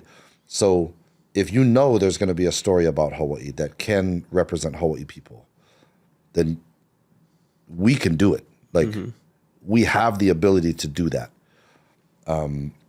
when we first, because we were auditioning for Chief, a lot of people weren't showing up because nobody knew what it was. It had never been a real thing before. And so like, and now that it's happened, you know, like everybody's like, where do I sign up? Like, what can I do? Like, how can I be a part of this? Yeah. You know?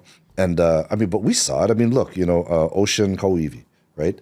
Never really acted before. His story is incredible. Like his story is incredible. That's the scary guy, right? Yeah, he was Pahoa. Yeah.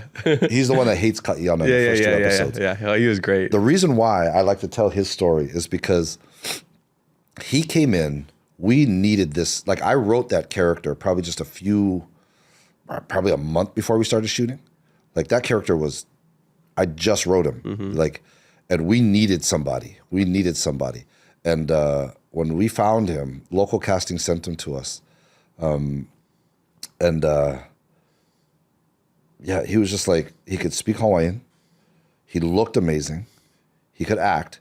We basically, like, it took a while to get through the process. We basically hired him on a Friday and he shot on a Monday. Whoa. You know, and he was the only one that never had any, you know, language lessons. He didn't have any acting lessons. Like, so to me, like, even though his role wasn't super prominent, he was in 2 episodes. Made a lasting impact. Brada crushed that. Yeah. Like, but that's the quality that you can get if you're looking for it, you know? And you just, it's hard. It's hard. But now that people know that it's out there, because you got him, you know, you got Keala Paleka, you got Kaina Makua, you know, you mentioned Moses. Like these are people that haven't had access, and some of them never acted before. You know what I mean? But look at the quality. Even, you know, Namahana, Ka'ahumanu's mother, played by Marie.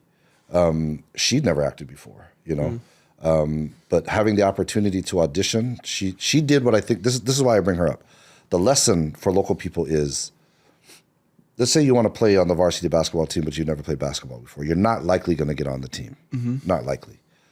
But the talent level in Hawaii is high enough that if you put in some work, I would go as far as to say there are some people that don't have to put in as much work as, you know, other people.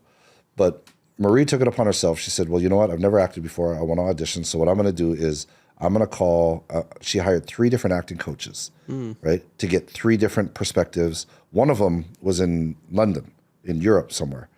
And because the language in Chief of War is slightly elevated, you know, and when we think of elevated speech, we think of, you know, British speech.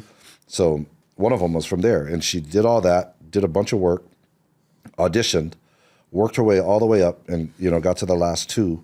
And, you know, she was up against somebody who was really great.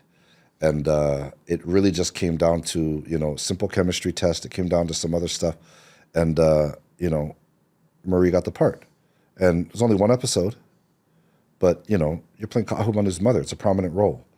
And that is what Hawaii has to offer if you give yourself a shot. Like, but you got to put in some work. You know what I mean? You got to put in some work. Because the kind of makuas of the world are not common. That's not common. Yeah. You know, and if you think you're going to be that, I mean, I don't know. Like, and not to be rude to anybody, but you're not. That's not you. Like, that comes along once in a lifetime. Like guys that can just wake up one day and step on a movie set and actually, you know, give you something. Yeah. Raw and real like that. I think that's what people kind of misunderstand too about, like, we get these roles that are being given to people who aren't like maybe like just Hawaiian, right? And I don't know exactly the truth of it all, but like in my head, I try to, like, you know, think about it instead of just reacting like, well, maybe like some actors were just better. Like maybe it just comes down to like being a better actor. Like, you know, like you can't just give a role to somebody just because they're Hawaiian, right?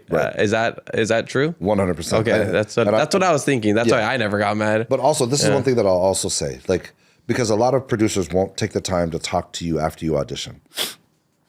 What most people don't know about auditions, when you get a no, people interpret that as I wasn't good enough, right? And so this is one thing I wanted to say to Hawaii, the public in general, who's interested in acting or whatever. What you don't understand is the creator has an image of the character already, has a thought process of the character already. They speak a certain way. So we're looking for something very specific.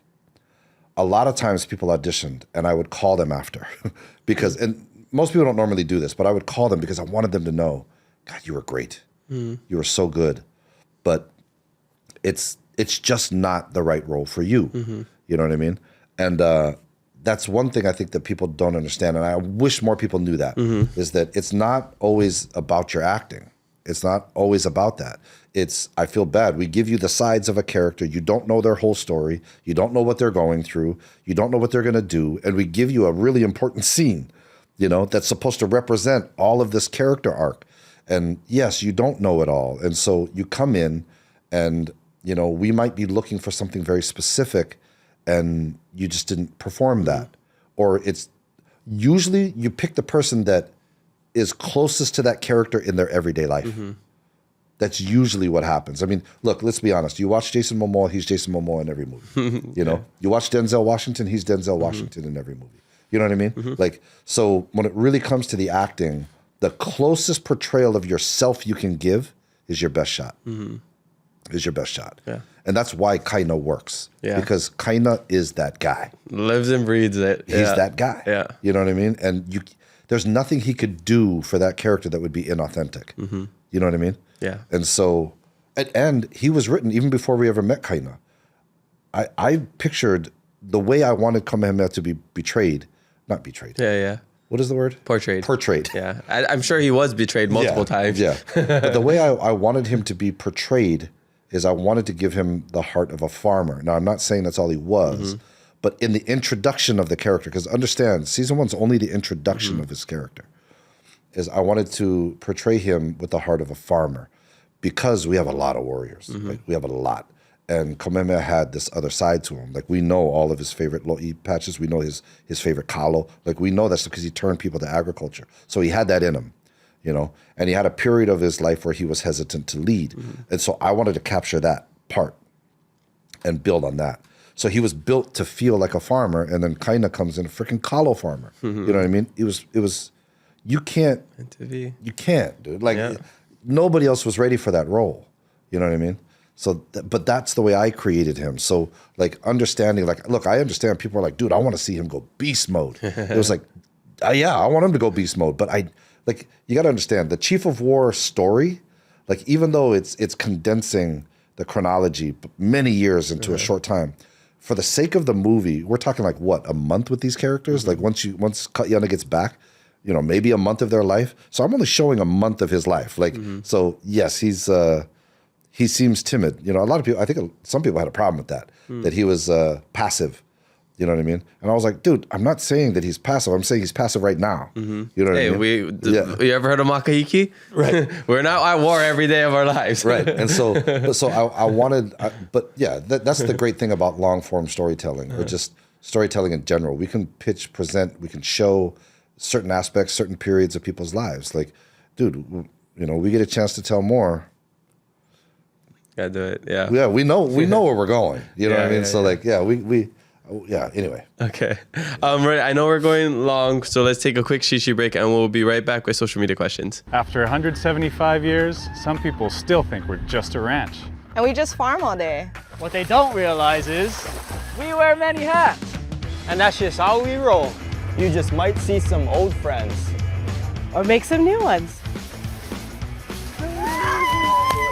So come hang with us. Drive on out to the country. And get that epic snap. No matter what you're looking for, come discover where legends are made. All right, we're back from a quick shishi break. Mahalo to our drink sponsor, making it all the way over here to Seattle, Washington, Harders, Hawaii. So, first time trying it, yeah? Yeah. Pretty good, yeah. I gave you the best flavor. Oh. Yeah. You said that out loud. That's fine. Okay. Oh, yeah, no, I said it. My favorite is the lilikoi, then the tropical, and the lychee. And I thought lychee was going to be my favorite because I like lychee. But for some reason, in this, how the drink flavor is, I like the lilikoi the best. But they're all good. All right, let's get into social media fan questions. First one comes from Eliza_Sibbett 11. Okay. Is it Eliza? Yeah. Eliza, okay. You might know who this is. I actually know who that is. As someone who created a show where the cast spoke, any tips on how to learn Hawaiian? Oh, wow. Wait, is this like your daughter? Is this like a niece? Yeah, this is my daughter. This daughter. Okay. Yeah. I figured there's like a daughter. So Yeah, and she's going for it because I don't speak fluent Hawaiian. Sorry, what was her question? What are the tips on how to Yes, you created a cast who spoke. Any tips on how to okay. Well, based on the process of the show, maybe we'll do it that way. You just have to have really good mentors. You have to have, good teachers. You have to have people that are, like in our show in particular, like they were so dedicated. And what I loved about Awaiʻaʻulu in general and our language coaches specifically, they're not movie people. They could care less about how we were doing production. They were very committed to the standard of language. And it was awesome. Like, I've said this other places before, so I'll keep this short. But, they basically were on set and they had the ability to tell the director, we have to do that again. You know what I mean?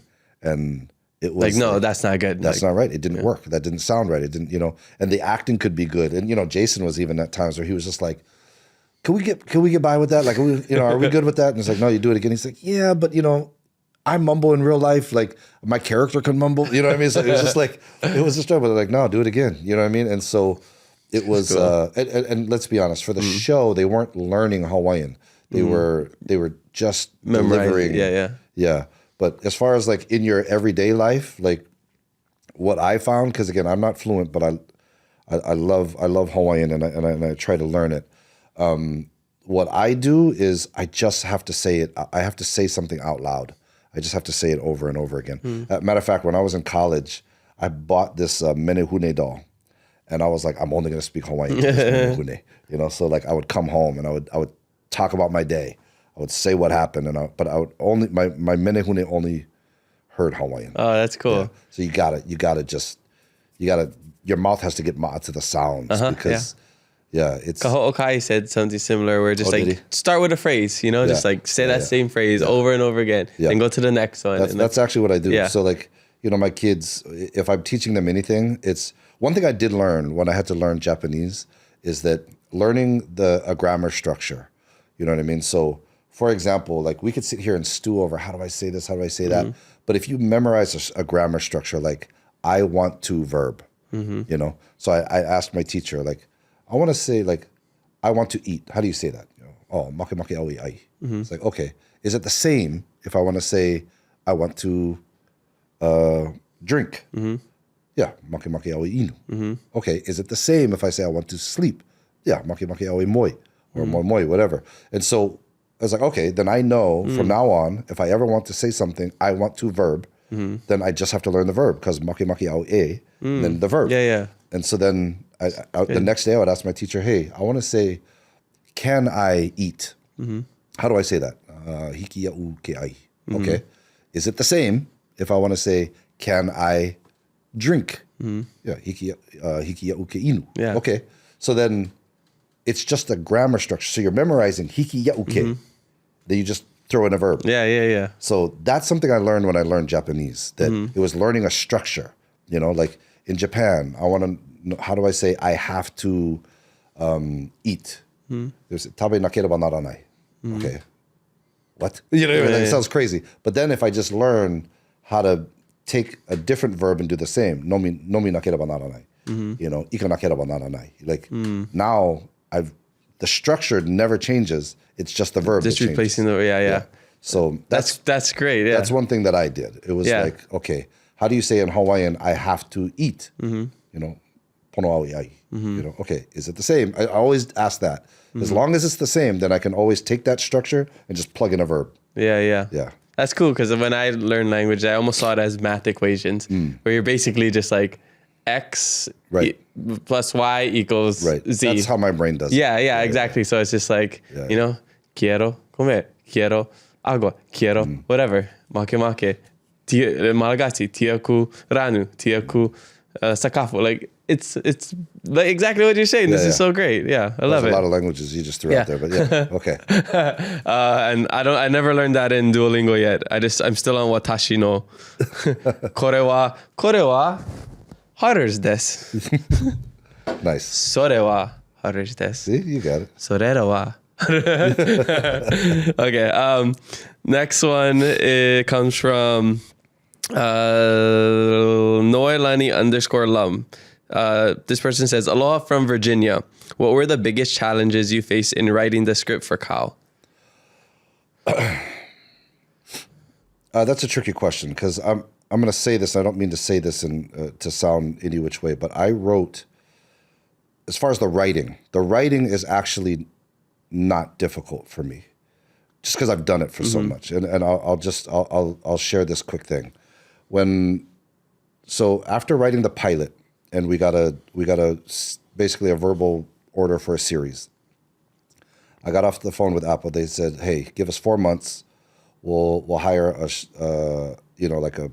room. We'll hire a writer's room. And for a show like Chief of War, it's usually around 5 to up to 10 writers for a writer's room. They're like, give us 4 months and we'll start working on that." I hung up the phone. I called Jason and said, dude, I can't wait 4 months for them to hire a bunch of people that may or may not be great writers, but like, I just felt like I couldn't give up the story. Because really the idea is you get these writers in a room and they build the story together. And I was like, I'm going to be babysitting this room forever.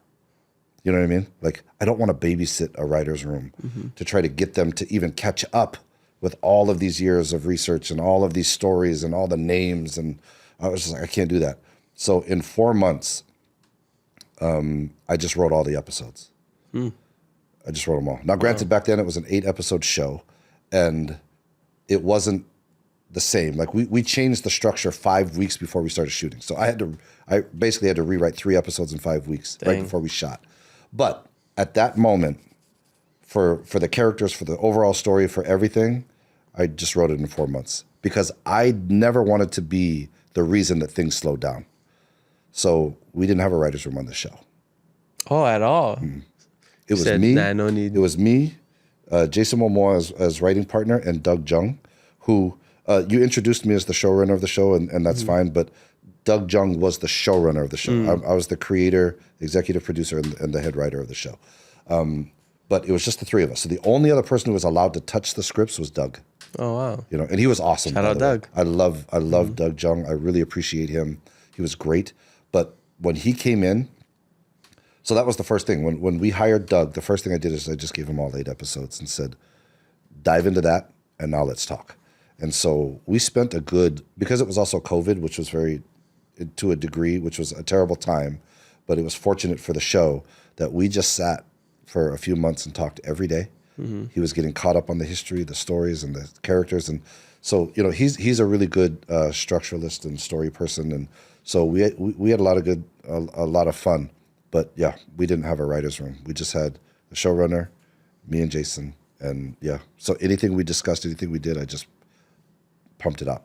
But the hardest part, if I were to say, is there a hardest part? Sorry, Noelani. The hardest part would probably be figuring out how to condense the timeline of Kaiana's life into 9 episodes. In this case, only up to the unification of Hawaii Kingdom.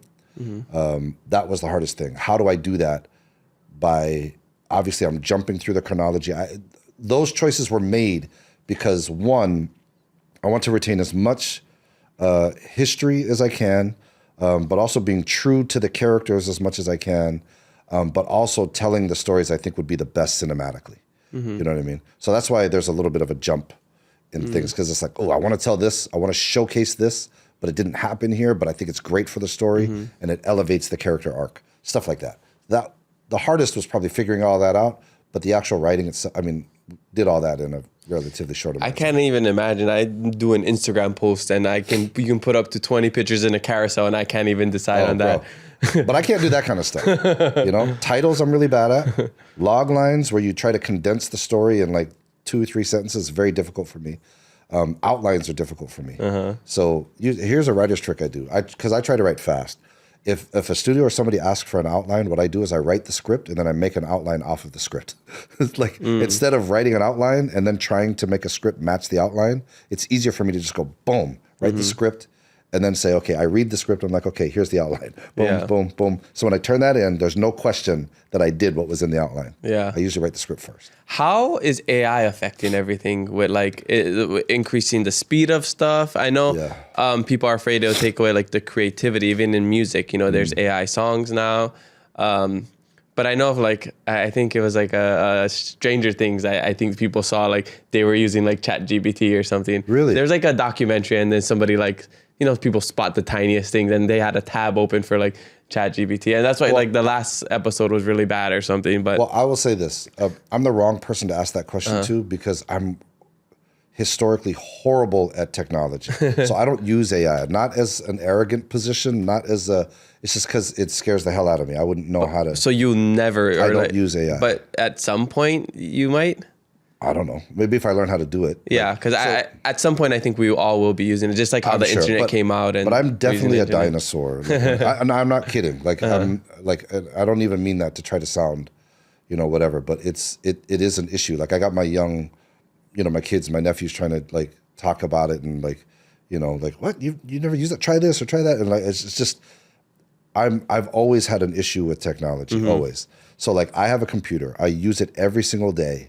But I only use it to type and to research. You know, all this other fancy stuff, I don't know how to do it. I don't. Like, I think I used my first Google Docs where I typed something and somebody else could see it on the other side. Like, that freaked me out. All of a sudden, I couldn't write, like, because they're seeing me write. And, like, so I'm actually, it sounds silly, but I really don't. I have a computer, I use it every day. I don't know how to use it. Well, I don't. Maybe in the future. I'll ask you again next time I see you. Maybe ask me next time. Yeah. It does make things quicker when you know how to use it. I understand that. I'm not sure how to do it. Somebody can teach you. Okay. All right. These next questions, I'm going to read like 3 of them because there's a bunch. Actually, no, I'll save this for last. I'll save that one for last. Okay. This is a cool one, different. This comes from JC Flip. I believe this is my cousin Josh. He says, are they going to make a show about Queen Liliuokalani? This is a great question. I have plans. Yes. That's really? the easy Wow. answer. I want to. That's cool. But do I dare get into this? I to tell this story, I wouldn't start with Liliuokalani. Start with Kalakaua. You know what I mean? Oh, wow. So go. Yeah. And, oh, man, I so want to tell you because it's so good. Can you tell me off the podcast? I'll tell you off the podcast. Okay. It's There so you go. good, Oh, yeah. Build some and I won't drama. I won't take credit for the idea. My oldest brother, let me throw in this little shout out to my family. Of my siblings, I was never seen as the talented one, right? Like, my siblings are awesome. They're awesome. And I was very fortunate to grow up. You know, I'm the third boy. So the oldest son, my brother Kaniela, is brilliant. He's brilliant. He's he doesn't have a photographic memory or whatever they call it, but he's like damn near close. I mean, like he reads and it stays. And his ability, so let me show you the dynamic of this brother. Yeah. So he was the one that was heavily involved in gangs, right? And so he thinks like a gangster, still. And, you know, he's not involved in gangs anymore. But the way he looks at the world, he dissects it from the point of view of a gangster. So government, he could talk about government from a completely different point of view and make you go, what the hell? Like, he's brilliant.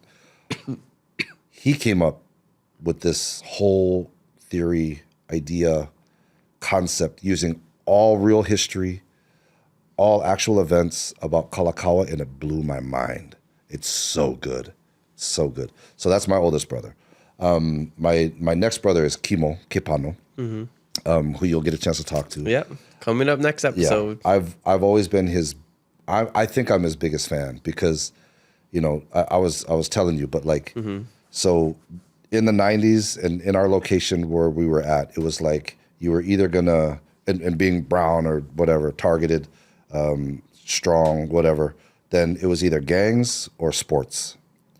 My oldest brother was the gangster. I was the guy that was in sports, right? Little shout out. 3 varsity sports as a freshman. Oh. Did all right. Got injured. Okay. So I didn't continue that, and I went totally pathetic when I hurt myself, and I was a total jackass after that. But my brother Chemo was crazy because our whole group, it was either gangsters or athletes. That was it. That was the boys. That's all we were. Chemo, in his like sophomore year, decided I'm going to be a dancer, and everybody's like, "Wow." It was so outside the box, but he was so good at it, bro. He was like with no training, So he'll give you his background. If he doesn't get into the story, I'm just going to tell a quick one. Like he got into Cornish School of the Arts here in Seattle with 1 year of dance experience. The only person that was like auditioning or whatever they have to do to get into the school with the least amount of experience was like 7 years, And he got in full ride. Ended up going to Alvin Ailey's, like amazing. And so like I just saw that as somebody who was like, I don't fit in with what you guys are trying to do. I'm gonna do my own thing. I'd never seen anybody do that before. You know what I mean? Like our circle was very you play by the rules. You stick with the script, Stick to the status quo. Yeah. But that's for real, man. Like that was the times. And like so when he did that, it just kind of like threw me a little bit. I was like, you could do whatever you want. You know what I mean? Like, how do you do that? And he excelled. He was so good at it that I just saw that as this like, it was very inspiring to me. And even though I wasn't an artist, I didn't see myself as an artist, when the time came where I committed to being a writer, like fully just said, this is what I'm gonna do. Because my brother did that, it wasn't scary to do something outside the box. Because Chemo did that. You know what I mean? And so, yeah, man, like. Shout out to the brothers. Shout out to the brothers. And my younger sisters are twins, and, they're younger, so we give them no credit, Yeah, of course. So I would be more talented than them. No, I'm just kidding. They're wonderful. But yeah, man, that was my upbringing, man. I just had the best role models. You know what I mean? That's awesome. Yeah. Well, speaking of, I guess, the past, this next question comes from Lil_Reaper_SJ. This person says, what was the first vision of ideas started to emerge? And I think that might be a typo they wrote. What was the first vision of ideas started to emerge? And was this history and taught in school? Basically, I think... For Chief of War. I don't know. This question's written weird. And right. was this history taught in school growing up? Okay. Yeah. So let me answer this question. If we're talking about just the first story I ever came up with, I wanted to tell the story of Lono and Kiha Pi'ilani from Maui. Because I loved the story. I love the story of this older brother. So when Pi'ilani passes, he was the ruling chief of Maui. When he passes, his oldest son has, more land, more influence or whatever, but the people didn't necessarily, he was oppressive to the people. And his younger brother, Kiha, was beloved by the people, but he had smaller, jurisdiction or whatever. He had his rule was in a smaller location, but the older brother was worried that the younger brother would have influence, and the people would want, an uprising, and the younger brother to take over. So it's just the story of brothers and conflict and all of that. And Kiha ends up like fleeing and living among the commoners and all of that. Then eventually goes to Big Island, gets Umialiloa, because his sister was married to Umialiloa, and then they attack Maui. So Hawaii attacks Maui, and I thought this is a great story, and so I wanted to tell that story. That was the first script I ever wrote, but I wrote that. That's all the background. The foreground story was really the story about Aihamu, which were the executioners under the Ilamuku. So a lot of people talk about the Hawaiian executioners. The Ilamuku was like the sheriff, and the Aihamu were the actual, like they're the one class that they haven't been able to decide if they were actually royalty or not, because you couldn't be around the chiefs if you weren't royal blood. But they don't know about these guys. They were bred, they were picked, they were handled. Like, we don't know. And so, but they were the ones. If you broke kapu, somebody killed you. And I loved the idea that because kapu was a spiritual law system, that they were actually priests right? They're executioner priests. I love that. And so I built this whole story around this executioner priest and all that. But the background of the whole story was the true story of Lono and Kiha. Dang. And it was all about, I called it a mountain of refuge because it was like, you know, the main Aihamu, the main one, the best one, ends up being the one that, you know, he breaks kapu, and now he's the hunter has become the hunted by his own men, and like all that's happening right in the middle of this big battle. The war is happening around them, and then there's these guys that have their own battle in the middle of. Dude, that was my first inspiration. Was it taught in schools? I have no idea because I went to school in Washington, but I don't know. I would assume it's not taught in that type of detail, but I don't know. I can't speak to that. I'm getting to know the way you think now. It's like, if you were to teach me something, you probably would Mr. Miyagi me, huh? You won't be like, this is like, I want to learn how to swing a sword. You won't teach me how to swing a sword. You're gonna make me do all these other stuff, and like I'll figure it out like in other ways. So well, that's uncle style, right? Yeah, that is. That's uncle style. That's the way they do it, you know. And like, and it's cool because it's like the best is like, oh, I didn't know I was becoming a great person when I just wanted to become like a soccer player. But you're teaching me how to become a man or something, you know? It's like, whoa, I had no idea. Well, that's how I see history, man. Like the story, that's how I see story, you know what I mean? Like it's so informative. Like when we read history, we miss the story of it. I don't know if people really think about that. They don't really quite understand that. Like, you know, when we tell the story of some of these historical figures, we know the facts about them. We don't ever really dissect what was the thought process that caused that to happen. We don't dissect what was the internal struggles they were going through that caused this situation to happen. You know what I mean? That's the gold for me. That's the good stuff. Like, you know, any history class I've ever been a part of doesn't talk about that. You know what I mean? I want to know why. You know what I mean? So if you're going to tell me that, you know, Ka'ahumanu with all the great, you know, facts, the things that we know about her, but when you really dissect her and you really think about her, I'm like, dude, we don't talk about her. We don't really talk about her, you know? And anyway. Yeah. Hey, shout out to Luciane. Yes. She's great. So great. Wonderful. And I hope to see her in season 4 of Night Agent. Please. We miss Rose. Okay. These next questions come from Chaos Bloom 09. And there's like 3 questions which similar, so I'm just gonna say all 3 before you can answer.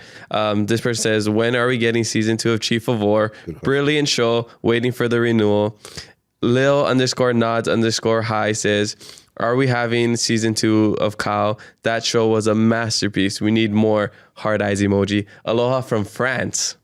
Wow. And the next one is, who the FK is Cletus? Says, are we getting second season of Chief of War? I knew this question was going to come. Yes, of course. So obviously we've never stopped talking about season 2. Just to put a little bit of understanding of, you know, why there's not much talk about a season 2 is this show was really expensive and we have to justify the costs. That's the bottom line. So there's no guarantee. There's still no guarantee. And technically, Chief of War was a limited series. It was never supposed to get a season 2. That was never the way it was pitched. It was sold and made. But we just want to. And it did really well. It did really well. Number 1 on Apple TV, right? Yeah, it did really well. Yeah. So what it really comes down to, and somebody not that they misquoted me. I said something that lent a little bit of a wrong perspective. There's a number out there that people are saying that it was like $325 million to make this show. It wasn't that much. What they did was I was telling the story of my first version of the pilot. When I wrote the pilot, because I write big, as you know, Lono. Like the way I want to tell the story is massive, right? That's just that's my problem, is I want to tell the biggest, coolest story on the block. You know what I mean? So my first draft, they were like, this is way too big. You know, they were like, if we made this the way it's done, this is a $25 million episode, you know? And I think somebody took 25 million, multiplied it by 9 and said, that's how much the show was. Obviously we had to bring it down. I can't divulge the true numbers of everything, but I'll just put it in perspective. The first season of Game of Thrones, I believe, was around 60 million. We were way bigger than that. We were bigger than Wow. that, you know? And so, yeah, it's an issue. It's something that we're working through and we're trying to figure out. We got some great people that are working on this, and you know, we have several ideas on how to pull this off and what we can do. So I can't say right now that there's a season 2 or whatever, but I can say that we're working towards telling more story for sure. I got about $150 in my wallet. Will that help? I'll take it.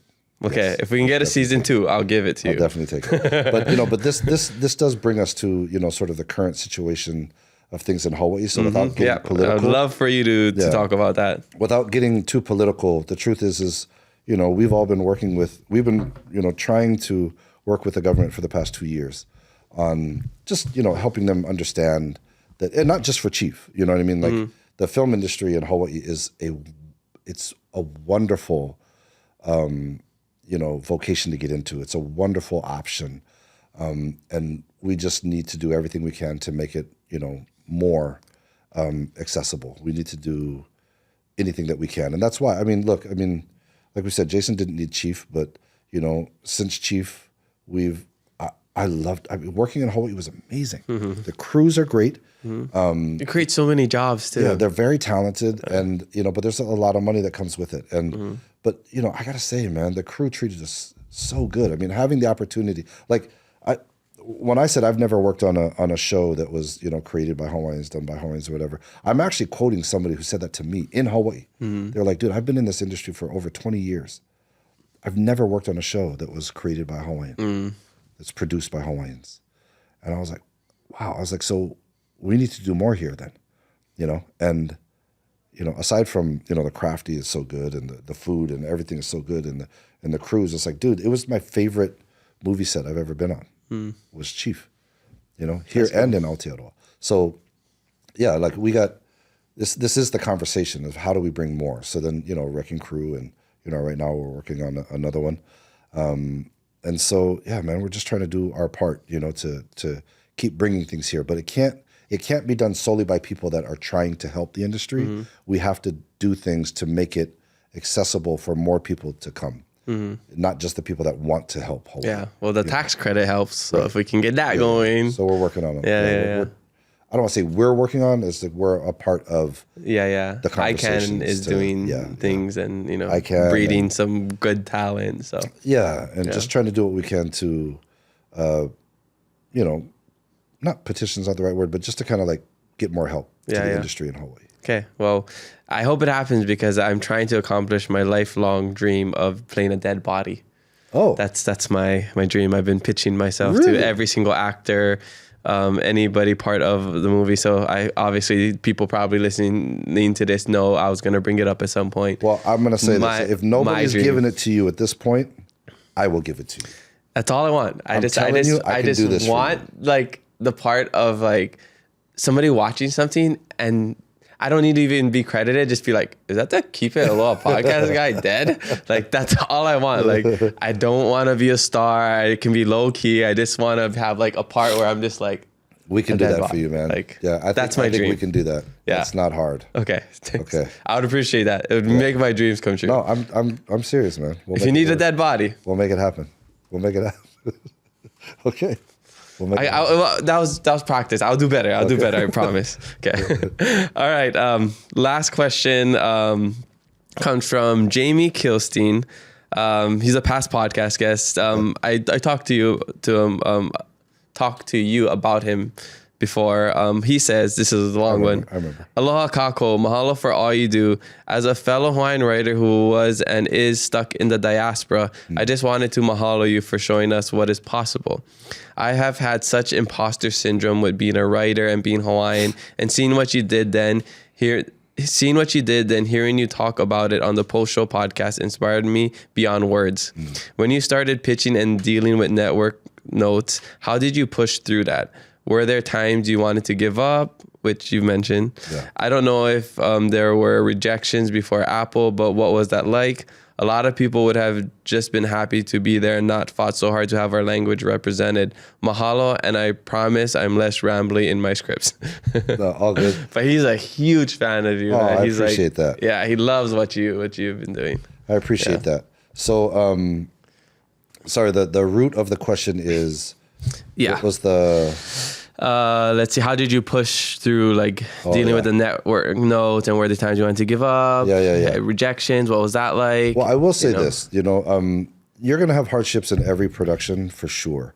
One thing that Apple was pretty good about was, as we built the story and, we didn't get the same type of notes that you would get other places. They weren't super critical. But yes, there was definitely some. The hardest issue was language. For real. And not in a racist way or whatever. It was just I do get it. I mean, who's gonna watch a whole show in Hawaiian? Yeah, there's no... Which to some people's eyes, it's a dying language. Right. Yeah. But not even that. Most people, it's a language that has no marketability in the sense of there's no demographic, there's no precedent that language would make money. Because make no mistake, I mean, this is an industry, we think it's an industry for entertainment, it's money. So if you do something in Spanish, there's a built-in demographic. They have an idea of how well it could do. If it's in Korean, if it's in Chinese, whatever. We know that. There's no metric for Hawaiian. So it was our final negotiating point. It was whether or not we were going to get greenlit. When it all came down to it was, it needs to be in English. And again, it didn't come from a douchey place. It just I understood, but we just knew that it got to the point where it was okay, well, we're either going to see eye to eye on this or we're going to walk. You know what I mean? Because it was one of those things this is, even though it's based on, a true story, for all intents and purposes, Chief of War is a world building show, the kind of show that is in fantasy books or like Game of Thrones and worlds that don't exist. You know what I mean? Because everything we built didn't exist. If you build a show about police officers, you can rent those uniforms. If you build a show about medieval England, you can rent those costumes. Nothing exists for what we did. We had to build everything. Oh, and the sets were incredible. Yeah, everything was built. So a lot of the things that we saw weren't CGI. I mean, some things, but most of the structures, costumes, everything were real. Built. All the costumes were practical. Everything. Dang. So look, and we even went beyond. And I know people have heard this story, so I won't take it too far. But even our ki'i were all hand carved out of wood. You know what I mean? Where normally they would just shape them out of polystyrene. You know what I mean? And do it fast and then paint them. They were hand carved. Wow. Our big one in the center of Kamehameha's heiau was ohia from Hawaii Island. Yeah. And we were told it probably would have taken a few hundred years for that thing to grow, which means that ki'i that was hand carved out of ohia, carved into an actual ku, was growing in the days of Kamehameha. Whoa, that's trippy. So we put it in his heiau. So this was an actual relic from the days of Kamehameha. So because of that, we had to bless it. We had to you know what I mean? It's real, And anyway, now I'm going on a tangent. Sorry, but it's it was that was it. A few little things I remember writing a scene where it was Kalani Kupule. We call him Kupule in the show. Is the Prince of Maui is meeting with we ended up not keeping this scene. This was part of my $25 million pilot. He was supposed to meet with Keʻokulani, king of Kauai. And so it was the prince and the king and the queen and, their guys and, a few priests and whatever. And, the one thing that I created was their capes are different colors depending on your kingdom so that you could always see the difference, right? And I did this scene. And I got notes back and they were like, you know what, this is really confusing. I don't think audiences are going to understand what's going on. And I was like, what do you mean? Well, there's a lot of people and, the king and the queen, whatever. I don't remember the full conversation, but I do remember saying, oh, okay. So what you're describing is what I see when I watch a show about the monarchy in England. You have the king, the queen, you have a duke, you have a duchess, you have the priest, you have, all of this. I said, I've dumbed down what's supposed to be in this scene. I'm not putting everything in. I don't have the chanting genealogist. I don't have all this stuff. I kept it very simple, And I said, so what I'm hearing is you think Hawaiians are simple so that the scene should be simple. We're not nomadic tribes of 50 people. We're talking about kingdoms that have thousands and thousands of people. So my stance was, let it just be what it is, and audiences will figure it out the same way we figure out when we watch a story about Queen Victoria or watch a story about something like that. Because I'm lost for the first 5 minutes of a show. You know what I mean? I don't know who's who and what's what. Yeah. You know what I mean? But like, one, I've dumbed it down, and trust me, when you see it visually, it will make sense, because these guys have red and black capes. These guys have, yellow and red. Like, it'll make sense visually. Right now, you're just reading it, and you're putting your thought of what a Hawaiian is supposed to be into your reading. Just know, I've thought about that. You know what I mean? And what I'm saying is, it will make sense. And also, I get confused. Everybody gets confused. You don't have to be, even if you're from England, and you know what I mean? Like, when you first start a show, it takes a minute to wind up the gears and to figure out what's happening. I was like, just know the audiences will get it. If we dumb it down too much and spoon feed them, we ruin everything. You know what I mean? Yeah. And so, yeah, it was little things like that. Yeah. But it wasn't that bad. Okay. Yeah, it wasn't that bad. Well, thanks for fighting for authenticity and, these things, like, especially for the language, because I'm sure there's things that you could have just let go by that would have just made it a little easier. But there's a few things we probably did let go. You know what I mean? There was a few things that we did. And, to be honest, I remember talking with Doug, Doug Jung, we talked about him earlier. I had a conversation with him once, and he was like, because of all the things that we've talked about and things that I had to pull out of scripts and things that we couldn't do, he told me one day, he was like, if people really knew how much we don't get to tell, he was like, I think it would blow their minds. Because some things we had to make adjustments purely because production, like we couldn't afford it, or we didn't have enough days, or, oh shoot, we got rained out and now we can't shoot this scene, we can't do that. And like, so people don't understand that even the product that we put up there wasn't a complete representation of what we tried to build. Yeah, you just got to roll with the punches. You got to roll with it, because once you start moving, you can't stop this machine. I mean, you're talking about multi-million-dollar machine that's moving. You push a day back, and that's like millions of dollars, everything. right? Yeah. So, but anyway, that's. I always thought about that when Doug said that. He was like, because he's a non-Hawaiian, and he was like, dude, he's like, if people knew how much of the story we don't get to tell. And I was really happy, one, that he recognized that, and two, that, you understand the epic nature of our stories, man. Like, just the quantity and the quality of storytelling that we have, it's wonderful, and we're only touching the surface, so like, we got a lot to do, and I truly hope that spark I got from reading a newspaper, that was just one guy, reading a newspaper.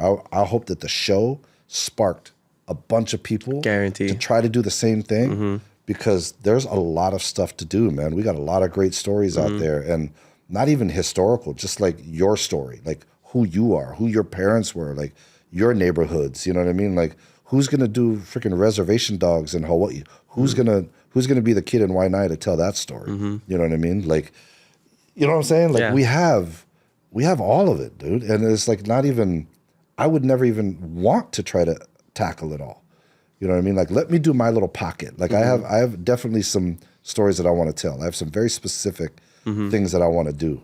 But outside of that, go ham, bro. Like, I want to see some good stuff, And we have the opportunity and the chance to do it. So that's what I'm hoping for. Well, regardless of what happens next, there's going to be tons of people that have already been inspired, and it's the things that we do that we don't know how it impacts people. Like your mission, you probably impact some people over there that 10 years from now they'll be like, hey, I wanted to learn English, or I wanted to get into movies because I met this one guy who was on a mission 20 years ago that like inspired me, or like somebody's gonna come up to you in like 30 years, I don't know, maybe they watch it, when they were like a couple years from now, and be like, that inspired me to get into filmmaking or whatever. And like, we don't know that until, and how many people aren't messaging us and aren't telling us how we're impacting them. So you've already left your mark, and I know it's just going to continue to grow.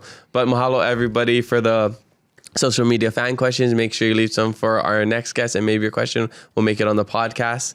I guess just as a black and white answer, to wrap up will Chief of War be getting a season 2? will Chief of War be getting a season 2? Have I been too political on my answer? I think my answer is simple. We are working towards it. We are working towards being able to tell more of this story. As a Chief of War series or just other stories? No, yeah, we want to continue the story. Okay. Yeah, it's just a matter of figuring out how. Okay. Yeah. So there's no guarantee for it. Okay. Yeah. But there's the want for it. 100%. Okay. We talk about it often. Okay, that's cool. Yeah. And not just us talking about it. We're trying to figure it out. We're working with people to see what we can't do. Okay. It's an active conversation for sure. People are going to be stoked to hear that. Oh, good. Okay. All right. Before we start to wrap up, every episode we do a giveaway, and I like to get a secret code or phrase from the guest that you can give to the audience, and they can email my assistant Nicole for extra 10 bonus entries for the round trip flights. So if you can think of like a word or phrase you want to share, and then people got to tell us. Okay. Just what? Keali'i Kaua. Keali'i Kaua. So basically the Chief of War in Hawaiian. Should it not be in Hawaiian? Yeah. Is it easier if it's not no, in it could Hawaiian? be. Well, Let's make it easy. Let's just do Chief. Chief. Just Chief. Just Chief. If you do Keali'i Kaua, you get cool points.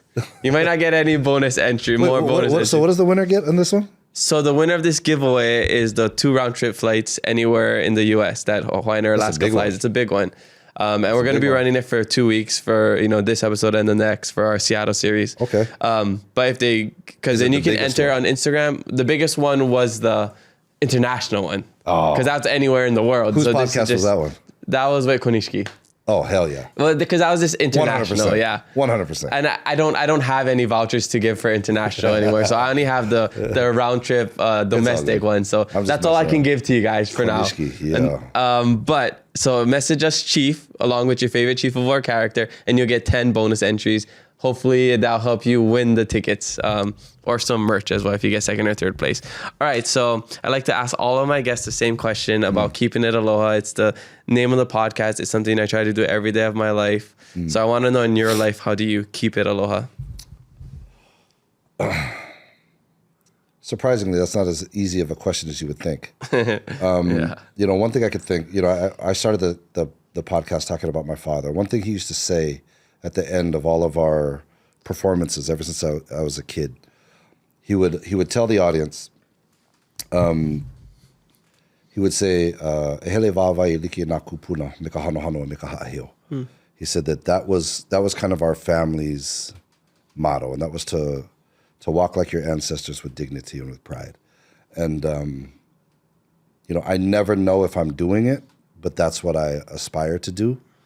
And as a storyteller, that's become the focus of what I do. Even if I'm not telling Hawaiian stories, I'm trying to find ways to represent them, whether it's through some little nugget of Hawaiian, even if it's in an African-American story, or whether it's in a story that has to deal with mythology, or, even Braven. It's like, what can I find that there's this little nugget of Hawaiian in there, so that even if audiences don't recognize it, there's something there that I know. That I know comes back to that. As a matter of fact, in the movie we're doing right now, right now we're calling it Protecting Jared, but I don't think that's going to be the title. I laid a couple Easter eggs in there. Oh, cool. I laid a couple Easter eggs in there that are representing, some of the heavy topics that we deal with, and it's trying to find ways to keep at the forefront, just the Hawaiian experience. You know what I mean? And I don't want to give them away right now, but I planted a couple Easter eggs in there. Okay. So that it's just stuff like that. Like I've done that in other movies. I love Easter eggs. That have nothing to do with Hawaii. Yeah. You know what I mean? But I try to find ways to throw something in there. Oh, I'm gonna be looking for it. But this one, it's one of them. Hopefully, people can pick it out because it's pretty prominent. Okay. But it tells a lot of story in one frame. Just one frame. You're like, oh shoot, he's talking about something big. Okay. So anyway. Cool. I'm excited. Oh, what do they call it? What a teaser. Yeah, that's a good teaser. All right, so I want to know, what is one thing you wish people knew about you that they don't? Oh, geez. Yeah. you know, ever since Chief and with all this press and stuff that we've done, I think I've said almost everything I care to say. What is there something about me that I wish people knew? Yeah, something you think they misunderstand, maybe. Well, I mean, I think I kind of said it, but in a direct question, it's just it's that identity struggle, man. It's like if anybody's looking at me, you know, for Chief to be like this perfect representation of history and the way Hawaii feels and the way Hawaiians feel, like, just know it's coming from an imperfect person, man. It's coming from somebody that has struggled with their Hawaiianness and struggled with their identity in the world. You know what I mean? And so, like, it's going to be imperfect. It's not going to be the best representation of you. And there are times where, you know, obviously I'm imperfect. I'm not the best representation of Hawaii. You know, I lose my shit sometimes, and, like, you know, trying to keep it together and be, you know, aloha, and, you know, try to be, kapu aloha, all of that. Dude, it's a struggle. Keeping it aloha ain't always easy. Yeah, it's not easy, man. And, like, so I would hope that, you know, even with the mistakes and you know, the pieces that may not feel great to someone who watches Chief of War, like, I know there's families out there that might be, what about us? Like, why didn't you talk about this? Like, I've had this conversation. Where's Ke Kuhau? You know, like, where's Kiwala'o? Like, where are these people? And it's like, look, man, I've thought of that. I tried to figure out how to do it, and, like, maybe somebody better than me will figure all that out.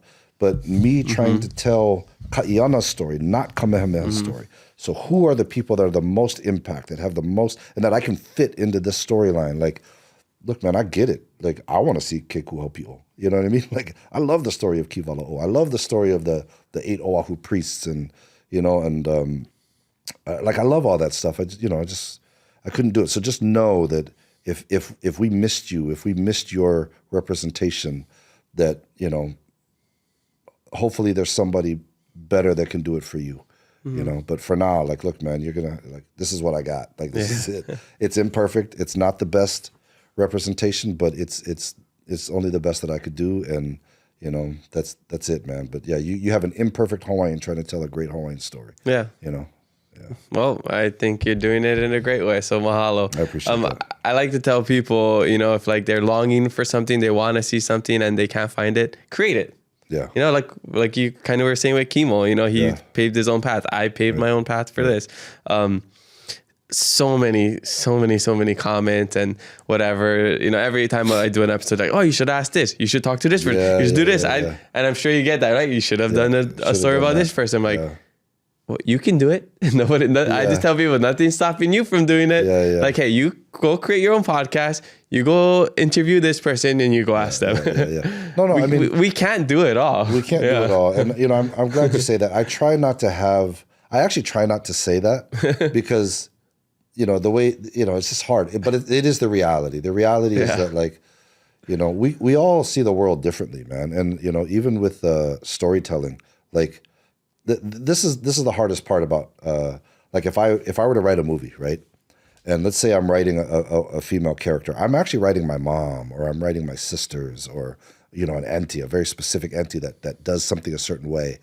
And then the producers that I'm working with, they want to see their mom. They want to see their auntie. And so when they read it, they're not getting that, you know? And so then it becomes an issue of, like, you know, what's the give and take? You know what I mean? So, like, yeah, we all go through that, man. And I just hope that, yeah, if people feel that strongly about it, you're right. It's just about, like, look, man, it's not a dig at you, but it's like, I hope it's an inspiration that if I messed it up, bro, you know what I mean? Get in there and see what you can do. You know what I mean? Yeah. That's why I tell people, like, you don't realize how much control you have over your life. Just do it. Right. Yeah. All right. So, let's see. I'm trying to think of how do we expedite everything, because we gotta get going. But let's do what we gotta do, man. No, we at the end of the podcast we rip Pokemon cards, but my Pokemon cards are in my backpack over there, so I'm trying to text people. They're not listening or responding to me to get it, but I'm just gonna give this to you as we wait. This is a little makana from Hawaii. And that's my sister on top of the Aloha Max, So you can cross that out and just eat just throw the cover away and just eat the chocolates. That's what he said. Nobody cares about Kanoi. Oh, awesome. Yeah, so she's a great silver child of the family. The golden child's very proud of her. So go and enjoy that. Let's do my last fast fave 5 questions. These are just rapid fire answers. Oh shoot, I'm terrible at this. And then we'll rip some Pokemon cards and we'll wrap up. Okay. Favorite work snack. Favorite work snack? Yeah, so like what is something that you like you snack on or maybe while I'm writing? Oh god, I'm really into these late July jalapeno lime chips. Oh. Yeah, bro. I don't know what that is. It's terrible because I never thought I would like lime. I don't generally like. I don't know what it is about these chips, dude. I'm really into it. Or grapes. I consume a massive just grapes? amount of grapes. Green grapes, the purple grapes, all of them. All cotton candy grapes. Cotton candy grapes. Yeah. All the grapes. Yeah. Okay. Favorite guilty pleasure. I'm really terrible at these, man. I don't know. What's a good example of a guilty pleasure? Nice. What is my favorite guilty pleasure? I don't know, man. My favorite right now is Pokemon cards. Yeah? I don't know. Ice cream. No, I don't do ice cream. Staying up late playing video games. Sorry, dude. I don't know.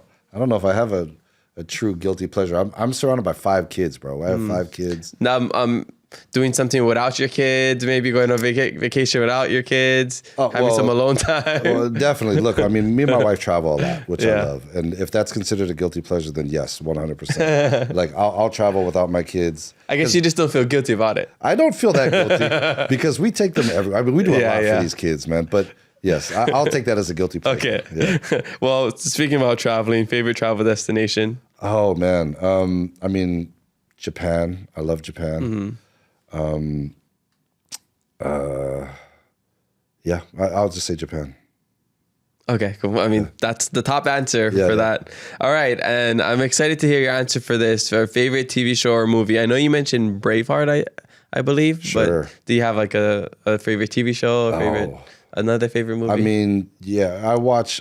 There's a handful of shows that I watch at least once a year. Braveheart is one of them for sure. So I've always said Braveheart is my favorite movie, so I'll just stick with that. Okay, Braveheart. Yeah. Okay. But I have a bunch that I watch. Yeah. Yeah, a lot. Okay. So it's hard, but yes, I will just say that because it's cool. Okay. Yeah. All right. Favorite thing about Washington? I love the Native Hawaiian connection here, but I mean, that's just topical. The truth is it's always friends, family. I mean, local boys. That's the group we grew up with. You know, like about 50 knuckleheads. Just, you know, like. And a matter of fact, during the premiere, I put the word out. I thought maybe a few of them would show up. I think like 30, 40. You know, the homies flew to Hawaii to come to the premiere for Chief of War, and it was a local boy constituent. You know, they all came. 30. Yeah, a bunch of them came, man. And I've even thrown them out. So if you ever see like 787 or LBL in one of my movies, I put it in for the homies because local boy LBL is local boy life, and it was something we used to do. You know, something we used to throw out there. Yeah. And you know, that's this right. I saw something. The local boy and I had Hilo Boys when I went to Hilo Boys. See, man. So any chance I can shout them out, I do because that's my heart, man. Like, that's just that's how we grew up. But so it's family and it's the homies, bro. Awesome. Yeah. All right, you ever ripped some Pokemon cards before? I haven't. Yeah, none of your kids are into it. My son is really into it right now. Okay, hopefully you get something good. So hey, I'll show you how to do it. I'll go first, and then you can wrap up. So just open it. You just pull a little puka at the top. Okay, you're already good, yeah. And then this back card you can just take out. I like to guess the color of the energy, so I'll go with, let's throw the back card Let's go with darkness, yeah. Oh, I was going to guess metal. I just didn't want to say it because I didn't want to say white for some reason. Because I wanted, anyways, okay, and then you can show it to the camera. What, this one? Yeah, and then you just kind of reveal it. The first cards are just like regular common cards. Okay. And then the last 3, it starts to get to the holographics like this. And the best card is usually like in the second or last spot. So I didn't get anything. So let's see if you get something better. That's nothing so far. I'm not there yet? Yeah, that's nothing so far. Where am I at? Yeah. Nothing. You're still on the commons. Oh, this takes... Oh, okay. So you had the hollows. You got one more. Okay, you got rare candy. And then Last one. Okay, we didn't get anything. Nothing. We didn't get anything crazy. If anybody wasn't gonna get something, it was gonna be me. Maybe Kimo. We're gonna do this with Kimo. We'll see who gets the better one. Thing. Kimo's gonna get something good. He's gonna get something. Get something good. Yeah, he's that brother that's like photogenic on accident. I hate it. Is that he has no bad angle? Oh, no bad angle. Yeah. I can't stand it. That's funny. Oh, well, that's all I got today. I wish we had 20 more hours to talk stories, good, but I really enjoyed talking stories with you. Mahalo for making the time to do this. Is there anything else you want to share? If not, tell us where we can find you. I just appreciate you, coming out here to talk to me, talk to us and experience a little bit of, a little bit of Washington, man. Yeah, I wish we had more time. We're going to try to hit up, is it Pike Place or Pike's Place? Because we always call it Pikes. We were joking about the other day that we had S's. I think it's yeah. We had S and Ross's. I think it's Pike Place, but we always call it Pikes. We said Pikes. Yeah. Okay. Anyways. Okay. But mahalo for doing this, everybody. Make sure you enter the giveaway. There's gonna be a vlog that goes along with this. I'm sorry. Where can we find you? Find your work, or we got a website? Instagram. Website. I just have Instagram. Try to remember what it is. At Paʻa 97, I think. Okay, yeah, that sounds familiar. Paʻa 97. Go message him. Send him all your scripts. Send him all your ideas. He responds to every single message. I respond to everything. I'm hardly on there. Mahalo Paʻa for joining us on the Keep It Low podcast. Spread love, be kind to one another, and mahalo for listening to us today. We have new episodes every Thursday, so make sure you follow us and leave a review. I'm your host, Kamaka, and remember to always keep it aloha.